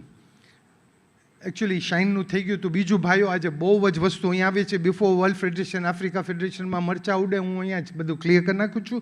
We had actually શાઇનમાં a letter had gone to the secretariat and graciously he could have said no, they accepted, gave us that. એમાં થઈ ગયું. હવે તમે એક વસ્તુ કહો, એ આપી દીધું, ભલે એમાં થોડુંક ટાઈમ, ભાઈ ટાઈમ આટલા મિલિયનનું કે આટલા એપાર્ટમેન્ટમાં ટાઈમ શું આખી રાત બેસે, એમાં થોડુંક થઈ ગયું. Because this 12 million donor just happened that time. It was not planned, that's why you were not returned to. Sabda behava koi chondu time ke chonda shabi uda veru to Ahmed Bhai da itla paisa deta. That's how serious. So this came 11th hour. And it took on, and I understand on the protocol side. But what the chairman said in simple words is, I'll just clarify. The chairman was here, he said, apna pase be project che. Hakro project, one project was in the offing, it's been worked on. That was Jaffa Family Foundation plot, which they have been working on to get for Africa Federation. And they finally got Payanapa development satu. We just concluded on Thursday. So what the chairman said, two projects. One project, the plot and building of it, fully Jaffa Family Farm. The other project, the Housing Board Chairman and Africa Federation, Elias and been working to acquire for a while from a multinational company. It's a prime plot. It will have 80 apartments. So what the chairman said, again, I won't give you more details, but what the chairman said, so that plot, Alhamdulillah, Jaffa Family Foundation landed here, we troubled them, took them through the plot, and on Thursday when we took them, that's why no prior notice was given. They were there on the floor. Bhai, nani vastu nathi. Bale foundation chip, our decision. This is it. This is the plot value. We are finalizing. We have to pay. And a cost approximately. A scheme will. The scheme was the scheme will come. What the chairman said, any building nu ne plot nu kharcho diye che. Eno hatu value $7 million. And the other one, you said, tame kidu be plot, be ola, $12 million. બરાબર છે ને, એ લોકો દીધા છે, આપણે સલવાત બી ના પડ્યા, આપણે કાંઈ ના કીધા, થેન્ક યુ બી નથી કીધા, to be very honest. But the graciousness of these people, they don't do it for that. They always take hereafter. તમે હમણાં પાકિસ્તાન, ઇન્ડિયામાં જોયું કે આ ડોનોનું કેટલું deep heart છે, and how they operate, you know that. So we didn't do that. And that's what the chairman said, and I'm telling you, don't give me confusions કે આ હતું અહીંયા. It was well understood. Yes, it was at a speed. But our message to Malage, unless somebody says, no, we didn't understand, that message was clear. Bidu Pramuke Kidu, no, amna photo jochus, I'll touch on that. Kame ત્યાં ગયા, અમે ફોટા પાડ્યા, 4 જણાના નામ લીધા તમે, જરૂર નથી, પણ તમે કીધું 4 જણાના નામ લીધા, આ લોકો હતા. અને Jaffa Family Foundation, it is that day, the request or to them was given, and within 10 minutes the reply was given. So there was not even overnight. Instantly, આ થઈ ગયું ત્યાં. પ્રમુખ સાહેબ, તો આ થઈ ગયું, અને this is how it happened. But it's very embarrassing for me. આ તો આ છે ને, આ હાર્ટેડ ડોનર્સ છે. And I'm telling you, we sat all night on Thursday night sorting out Stenmo. And I won't go much, but the seriousness of Stenmo didn't come. They backed up. Next morning, today that was shelved, it affected. Now, bijama ya, to eloka na kaise ke we are walking out. But this has created a big rift. Now, loka kai nathi kheta, inshallah, ana pachi tame khali 2 minute ene dei diyo na patavi lyo to Taqibhai, Sadiq bhai, please, I am indeed on the institution, deeply, profoundly apologetic what happened, embarrassment aside, forgive us, but what you did and what this is going to house, 12 million is phenomenal. Okay, so there is no confusion. Just on a touch, ama biju confusion aaj have lead thyu che and people are coming, you know, ito thase, we'll know how to handle it. Badai have bhadkawa bhi ave che, all sorts of things. So we are handling that. But have details ni wat avi. Let me tell you one thing, and yesterday there was talked about our protocol, what I have to do, what my chairman has to do. Obviously, you are the mother, and what you have to do is our problem. You don't ask me technical protocol fulfillment. However, I'm proud to say, when this was, Mohammed bhai, when this was done, when we came back, I think the Jaffa Family Foundation, which I only know now, went to the chairman, the president, and the vice president, which protocol would have said, donor baap che, ni kare che, they went there. What I did, and again, I'm not responsible. Luckily, when I walked here, the first person I met is our president of Dar Islam Jamaat, Muhammad Raza Bhai Devji. And that's why yesterday, by confusion, ila haldevi, and he put his finger down by Nariana, and I said, stand up and tell them. He Hudawa, I said, good news. It happened that day. There was no prior arrangement. Yes, we were buying the plot. Project happened that day. So first I told him, for our membership, and your membership ultimately, Mr. Chairman, but Dar Islam na direct members as a Pramukh Sahib, we will go. We've just been there. We finished it. And this has been secured and we are going on. Okay, so that we have done. Though I am not, don't have to report to that. And bhaiyo, have details nathi. A principal ni ek donor ne man lidha che, right? There are no details, scheme beam badu thase, but tunkma atlu che. So with that, Mr. Chairman, I won't take much of your time. I would ask if you can give 2 minutes to the JFF to come here and please help us patch this out, because they will not, aula nathi ke ame pull out thai che. Though donors will, but they have been felt bad, insulted. More than that, the Africa Federation, and I'm sure all of us feel equally bad. This has happened. This is not in order. Shouldn't have happened. Embarrassed. And I give them my profound apologies and an apology on Africa Federation. And we will make sure this doesn't. But forgive us and keep rolling your funds here for hereafter. So, Mr. Chairman, just for a couple of minutes, it would help. And help me patch this up. And bija bade jarur hoy che ek bijani. Thank you. Thank you so much, Shabir Bhai. Let us collectively recite a loud salawat for all the fantastic contributions that we have just heard in the project. Salawat ala Muhammad wa ali Muhammad. Can I, at the behest of Shabir Bhai, can I request Taqi Bhai, Sadiq Bhai to say a couple of words so that we can clear the air, and let me not only reassure the House that there is one common thread between the contributions of the family. Africa, the numbers have spoken for itself. India, the Lalji Sarjan scheme, school. And there was a Bhavnagar project, which I have not forgotten as well. And as far as Pakistan is concerned, I think it is no secret that a lot of work is being done. Taqi Bhai is a trustee also of Baitul Sukun. Mohsin Giwala, interestingly, is also a trustee of that and presented some of the things. And what has excited us more lately, Taqi Bhai probably knows that the Fatimiyya Hospital, major contribution has come from the Jaffa Family Foundation, for which we are extremely thankful. But Sadiq Bhai, please say a few words. Thank you, Pramukh Sahib. We appreciate your leadership, regardless of what has transpired. World Federation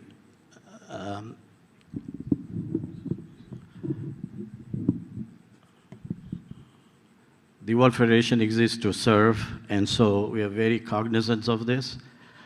We have a legacy of our father, and the rules of engagement has been very clear that we are not to accept any thank yous, acknowledgement, because we have then taken the best sawab. So I want this august body to understand that a lot is said about why we were not thanked. That is not our intention. We do not accept. Please don't give us. We haven't come here or Mumbai or any places that we have gone to seek a recognition, because we won't accept that. A lot is said. I just want to clear this misunderstanding. A lot of it that is happening here, why you are not recognized, why thank you. We do not need thank you. We are sitting in Makunduchi. We are sitting in Tanga at Albino Project. There is no recognition there. There is no thank you there, but we have our sawab there. That's what we try for.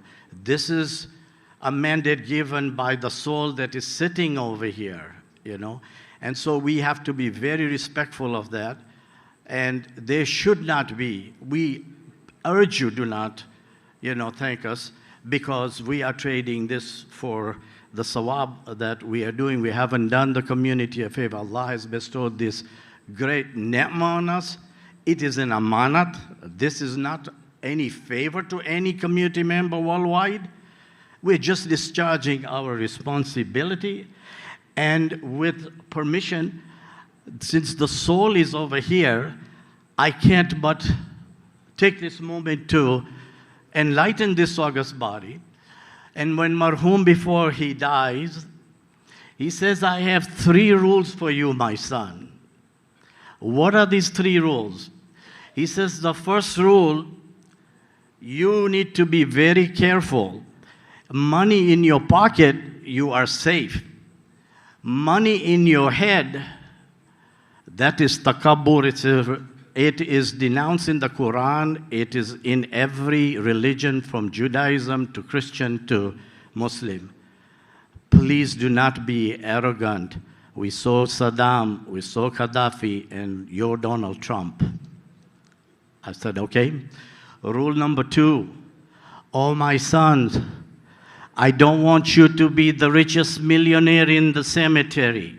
Do not take it 6 feet down. That's what was the rule number 2. And the last, of course, oh my sons, if you don't believe in Allah subhanahu wa ta'ala and Ahl al-Bayt, you are an incomplete human being. This tenement is what we strive for. The only disappointment to which we rectified with the president of World Federation that we do not want, but certainly where there's a contribution of $1 to 100 million, the value is the same each time that there is something like this. Going forward, that Anaris Salawat is recited, because it brings that blessing and it has more value than the 100 million. That is the only thing we would be requiring, and we have made sure, and our chairman gave us the assurance, and therefore we are not hurt. We forgive, we understand, and we are hopeful that forward, not just for us, any donor that comes in to give you $1, please remember to give him Banaras Salawat.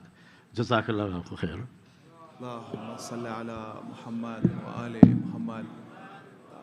I really appreciate the graciousness, and I think I take this opportunity of remembering Marhum Mustafa Bhai. Mustafa Bhai Marhum was an individual I remember when I went to New York for the campaign. He was quite old, he could not come to the mosque, but that particular night when I was speaking in New York, his son Ghulam Bhai brought him in. He hugged me. He not only hugged me, he told me that, Safdar, I am not well, but I have come here to show my best wishes and I pray for your success. So how can I forget Marhum Mustafa Bhai, who has inspired his sons who are contributing philanthropically? Can I suggest, Sadiq Bhai, that we remember your beloved father with a Surah Fatiha for his Saleh Sawab and to raise his status in Jawari Rahma near Aimay Tahirin. Rahimallahu man kara al-Fatiha.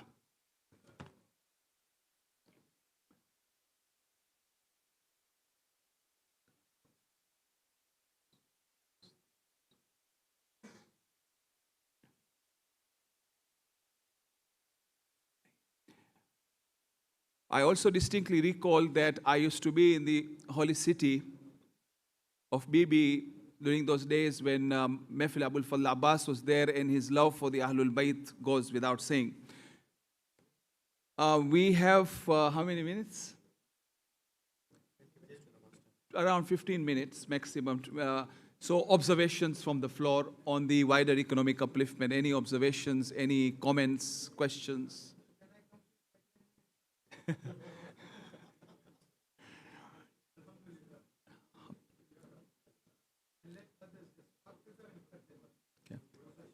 Any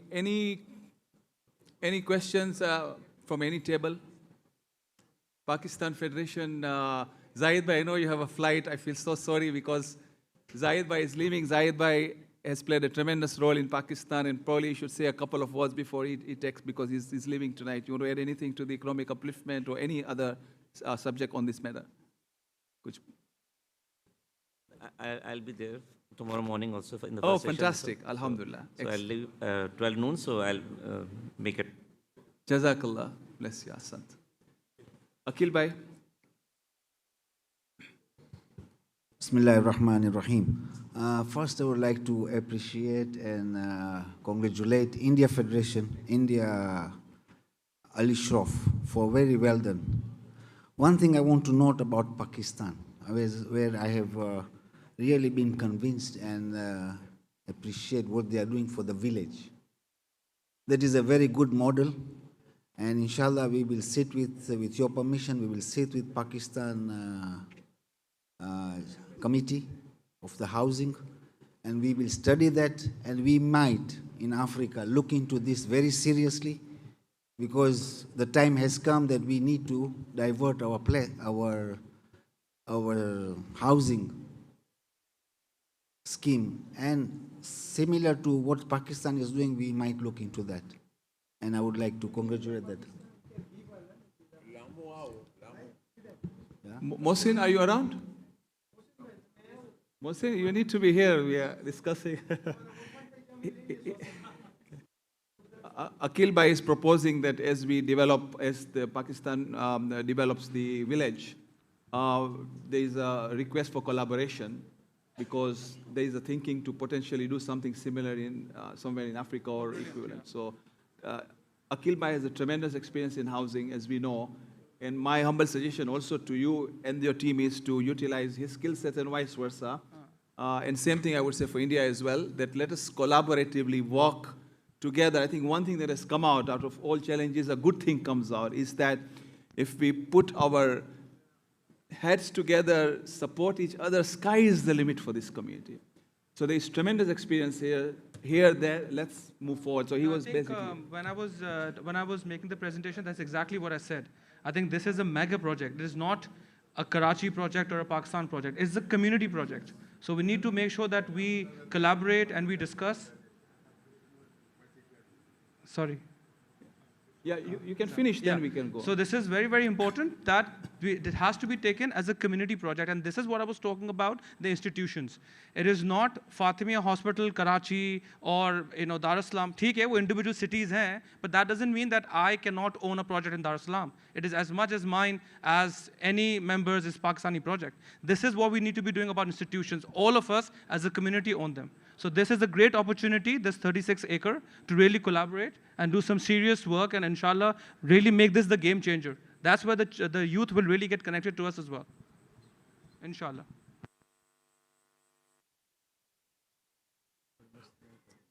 chairman સાહેબ, economical uplift બરાબર છે. આપણે મને લાગે છે આ ગાયન ગાય છે for last at least 10 years. What we have to do is first to go and have a statistics કે ભાઈ આપણી every regionમાં કેટલાઓ છે કે જેની આપણે થોડી મદદ કરી શકીએ માઇક્રો ફાઇનાન્સ તરીકે ને આ લોકોને ઉપર લઈ આવ્યા. જ્યાં સુધી આપણી પાસે ડાટા નહીં હોય કે કેટલા મિડલ ક્લાસ છે, કેટલા લોઅર ક્લાસ છે ને આ લોકોને શું જોઈએ છે. હું તમને દાખલો આપું, તમને કેન્યાની વાત કરું. ઇક્વિટી બેંકે માઇક્રો ફાઇનાન્સ ખોલ્યું, ઓલા ભોગાવાળી બાયરીઓને 10,000 શીલી આ લોકોને આપે 1 મહિના માટે 10,000 શીલી. ઓલી બાયરી 3 વખતથી 10,000 શીલી પાછા લઈને એને ધંધો વધારી નાખ્યો. એક કેસ છે કેન્યાની અંદર કે એ બાયરી આજે પોતાની પાસે આખી માર્કેટ છે મુરાંગામાં. આ જરૂરી છે. જ્યાં સુધી આપણને ખબર નહીં હોય કે આપણને ઇકોનોમિકલ અપલિફ્ટમાં કેને હેલ્પ કરવાનું છે, કેટલાને હેલ્પ કરવાનું છે, ત્યાં સુધી ચેરમેન સાહેબ nothing is going to happen. This data is the most important to know our middle class and our lower middle class. આ લોકોની શું નીડ્સ છે એ પ્રમાણે આપણે કામ કરી શકીએ. Thank you. Thank you very much, Dr. Molidina. No comment later, then we will summarize and close. Jazakallah. Dr. Saab. Thank you very much, Pramukh Sahab. MashaAllah, in economic upliftment, we heard from India, Pakistan, and Africa. We heard from Ali Bhai, from Mohsin Bhai, and Shabir Bhai. Pramukh Sahab, this 2050, our vision, one of the visions we heard from the youths on poverty eradication. Every Khoja family by 2050, we should aim that they are their own homeowners, they are their house owners. Africa under Shabir Bhai and Amin Bhai and previous leaders have done tremendous work to ensure that every family of ours in the Khoja world, especially starting with Africa, are homeowners. So 1/3 of their income is saved. They do not have to pay rent. So let's work. Shabir Bhai told us that they need of 200 more units in Dar es Salaam, and Shine project now, which is effective, will probably give those 200 units in the next 2-3 years. So probably Dar es Salaam will be self. Every family in Dar es Salaam would be a homeowner, either a rent to own or own it themselves. You've started working on India and Pakistan in the same way.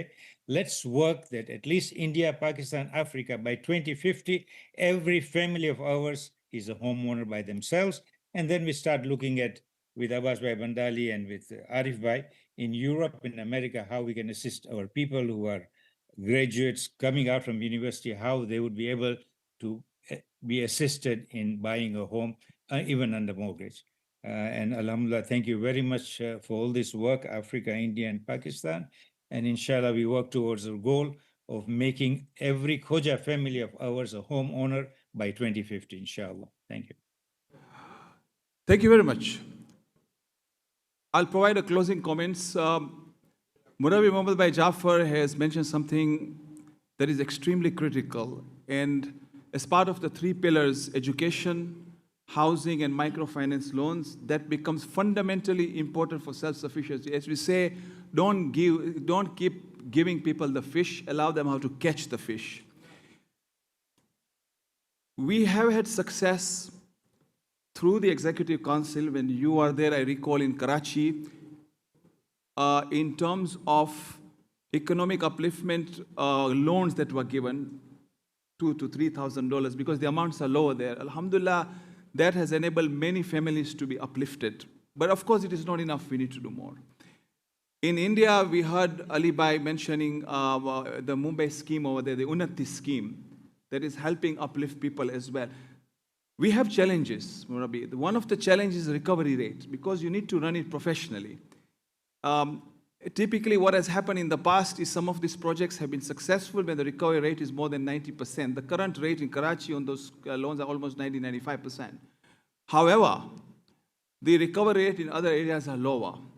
So we have a donor who has come forth and said that if we collectively, as the World Federation, has given us a challenge, that if you can come up with a scheme where your recovery rate is almost 100 or 90 plus, appropriate mechanisms of guarantees where it is potentially like a microfinance bank orientation, then there is money that could be forthcoming.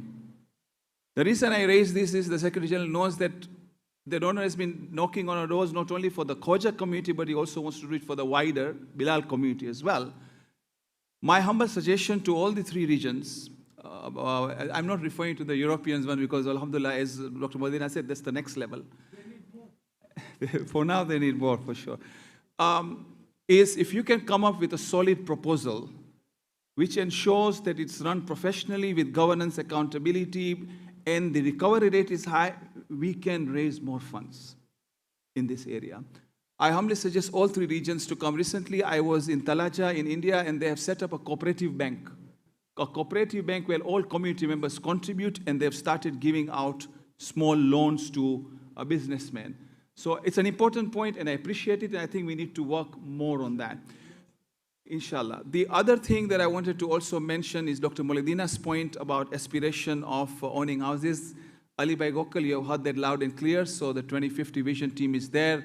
I think you've spoken to Dr. Mouladina as well, and I'm sure you'll speak to others, so we need to make sure that those are factors.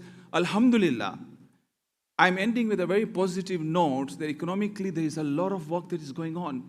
Just here, you are reaching a stage in Africa where there is a clear aspiration and a direction towards ownership of houses for almost everybody.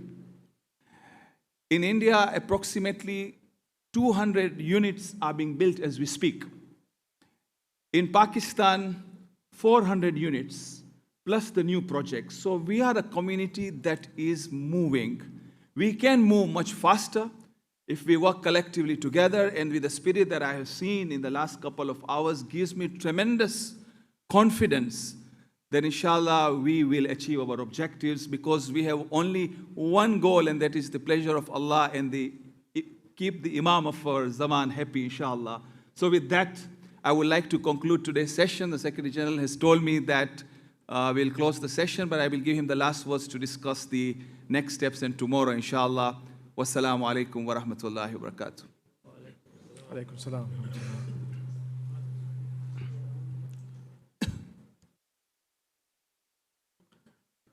As we adjourn for the day, we have a couple of announcements. We are all invited, as you know, to the residence of Falaj Maulana Zabai Devji. Transport for ladies will depart from the mosque after Namaz Maghribain at around 7:30, 7:35, and for gents at 7:45 from the mosque entrance. Tomorrow, inshallah, we convene at 9:15, and I humbly request that we make an effort to start on time at 9:15 a.m., inshallah. Salawat ala Muhammad wa ali Muhammad. So we adjourn for the day.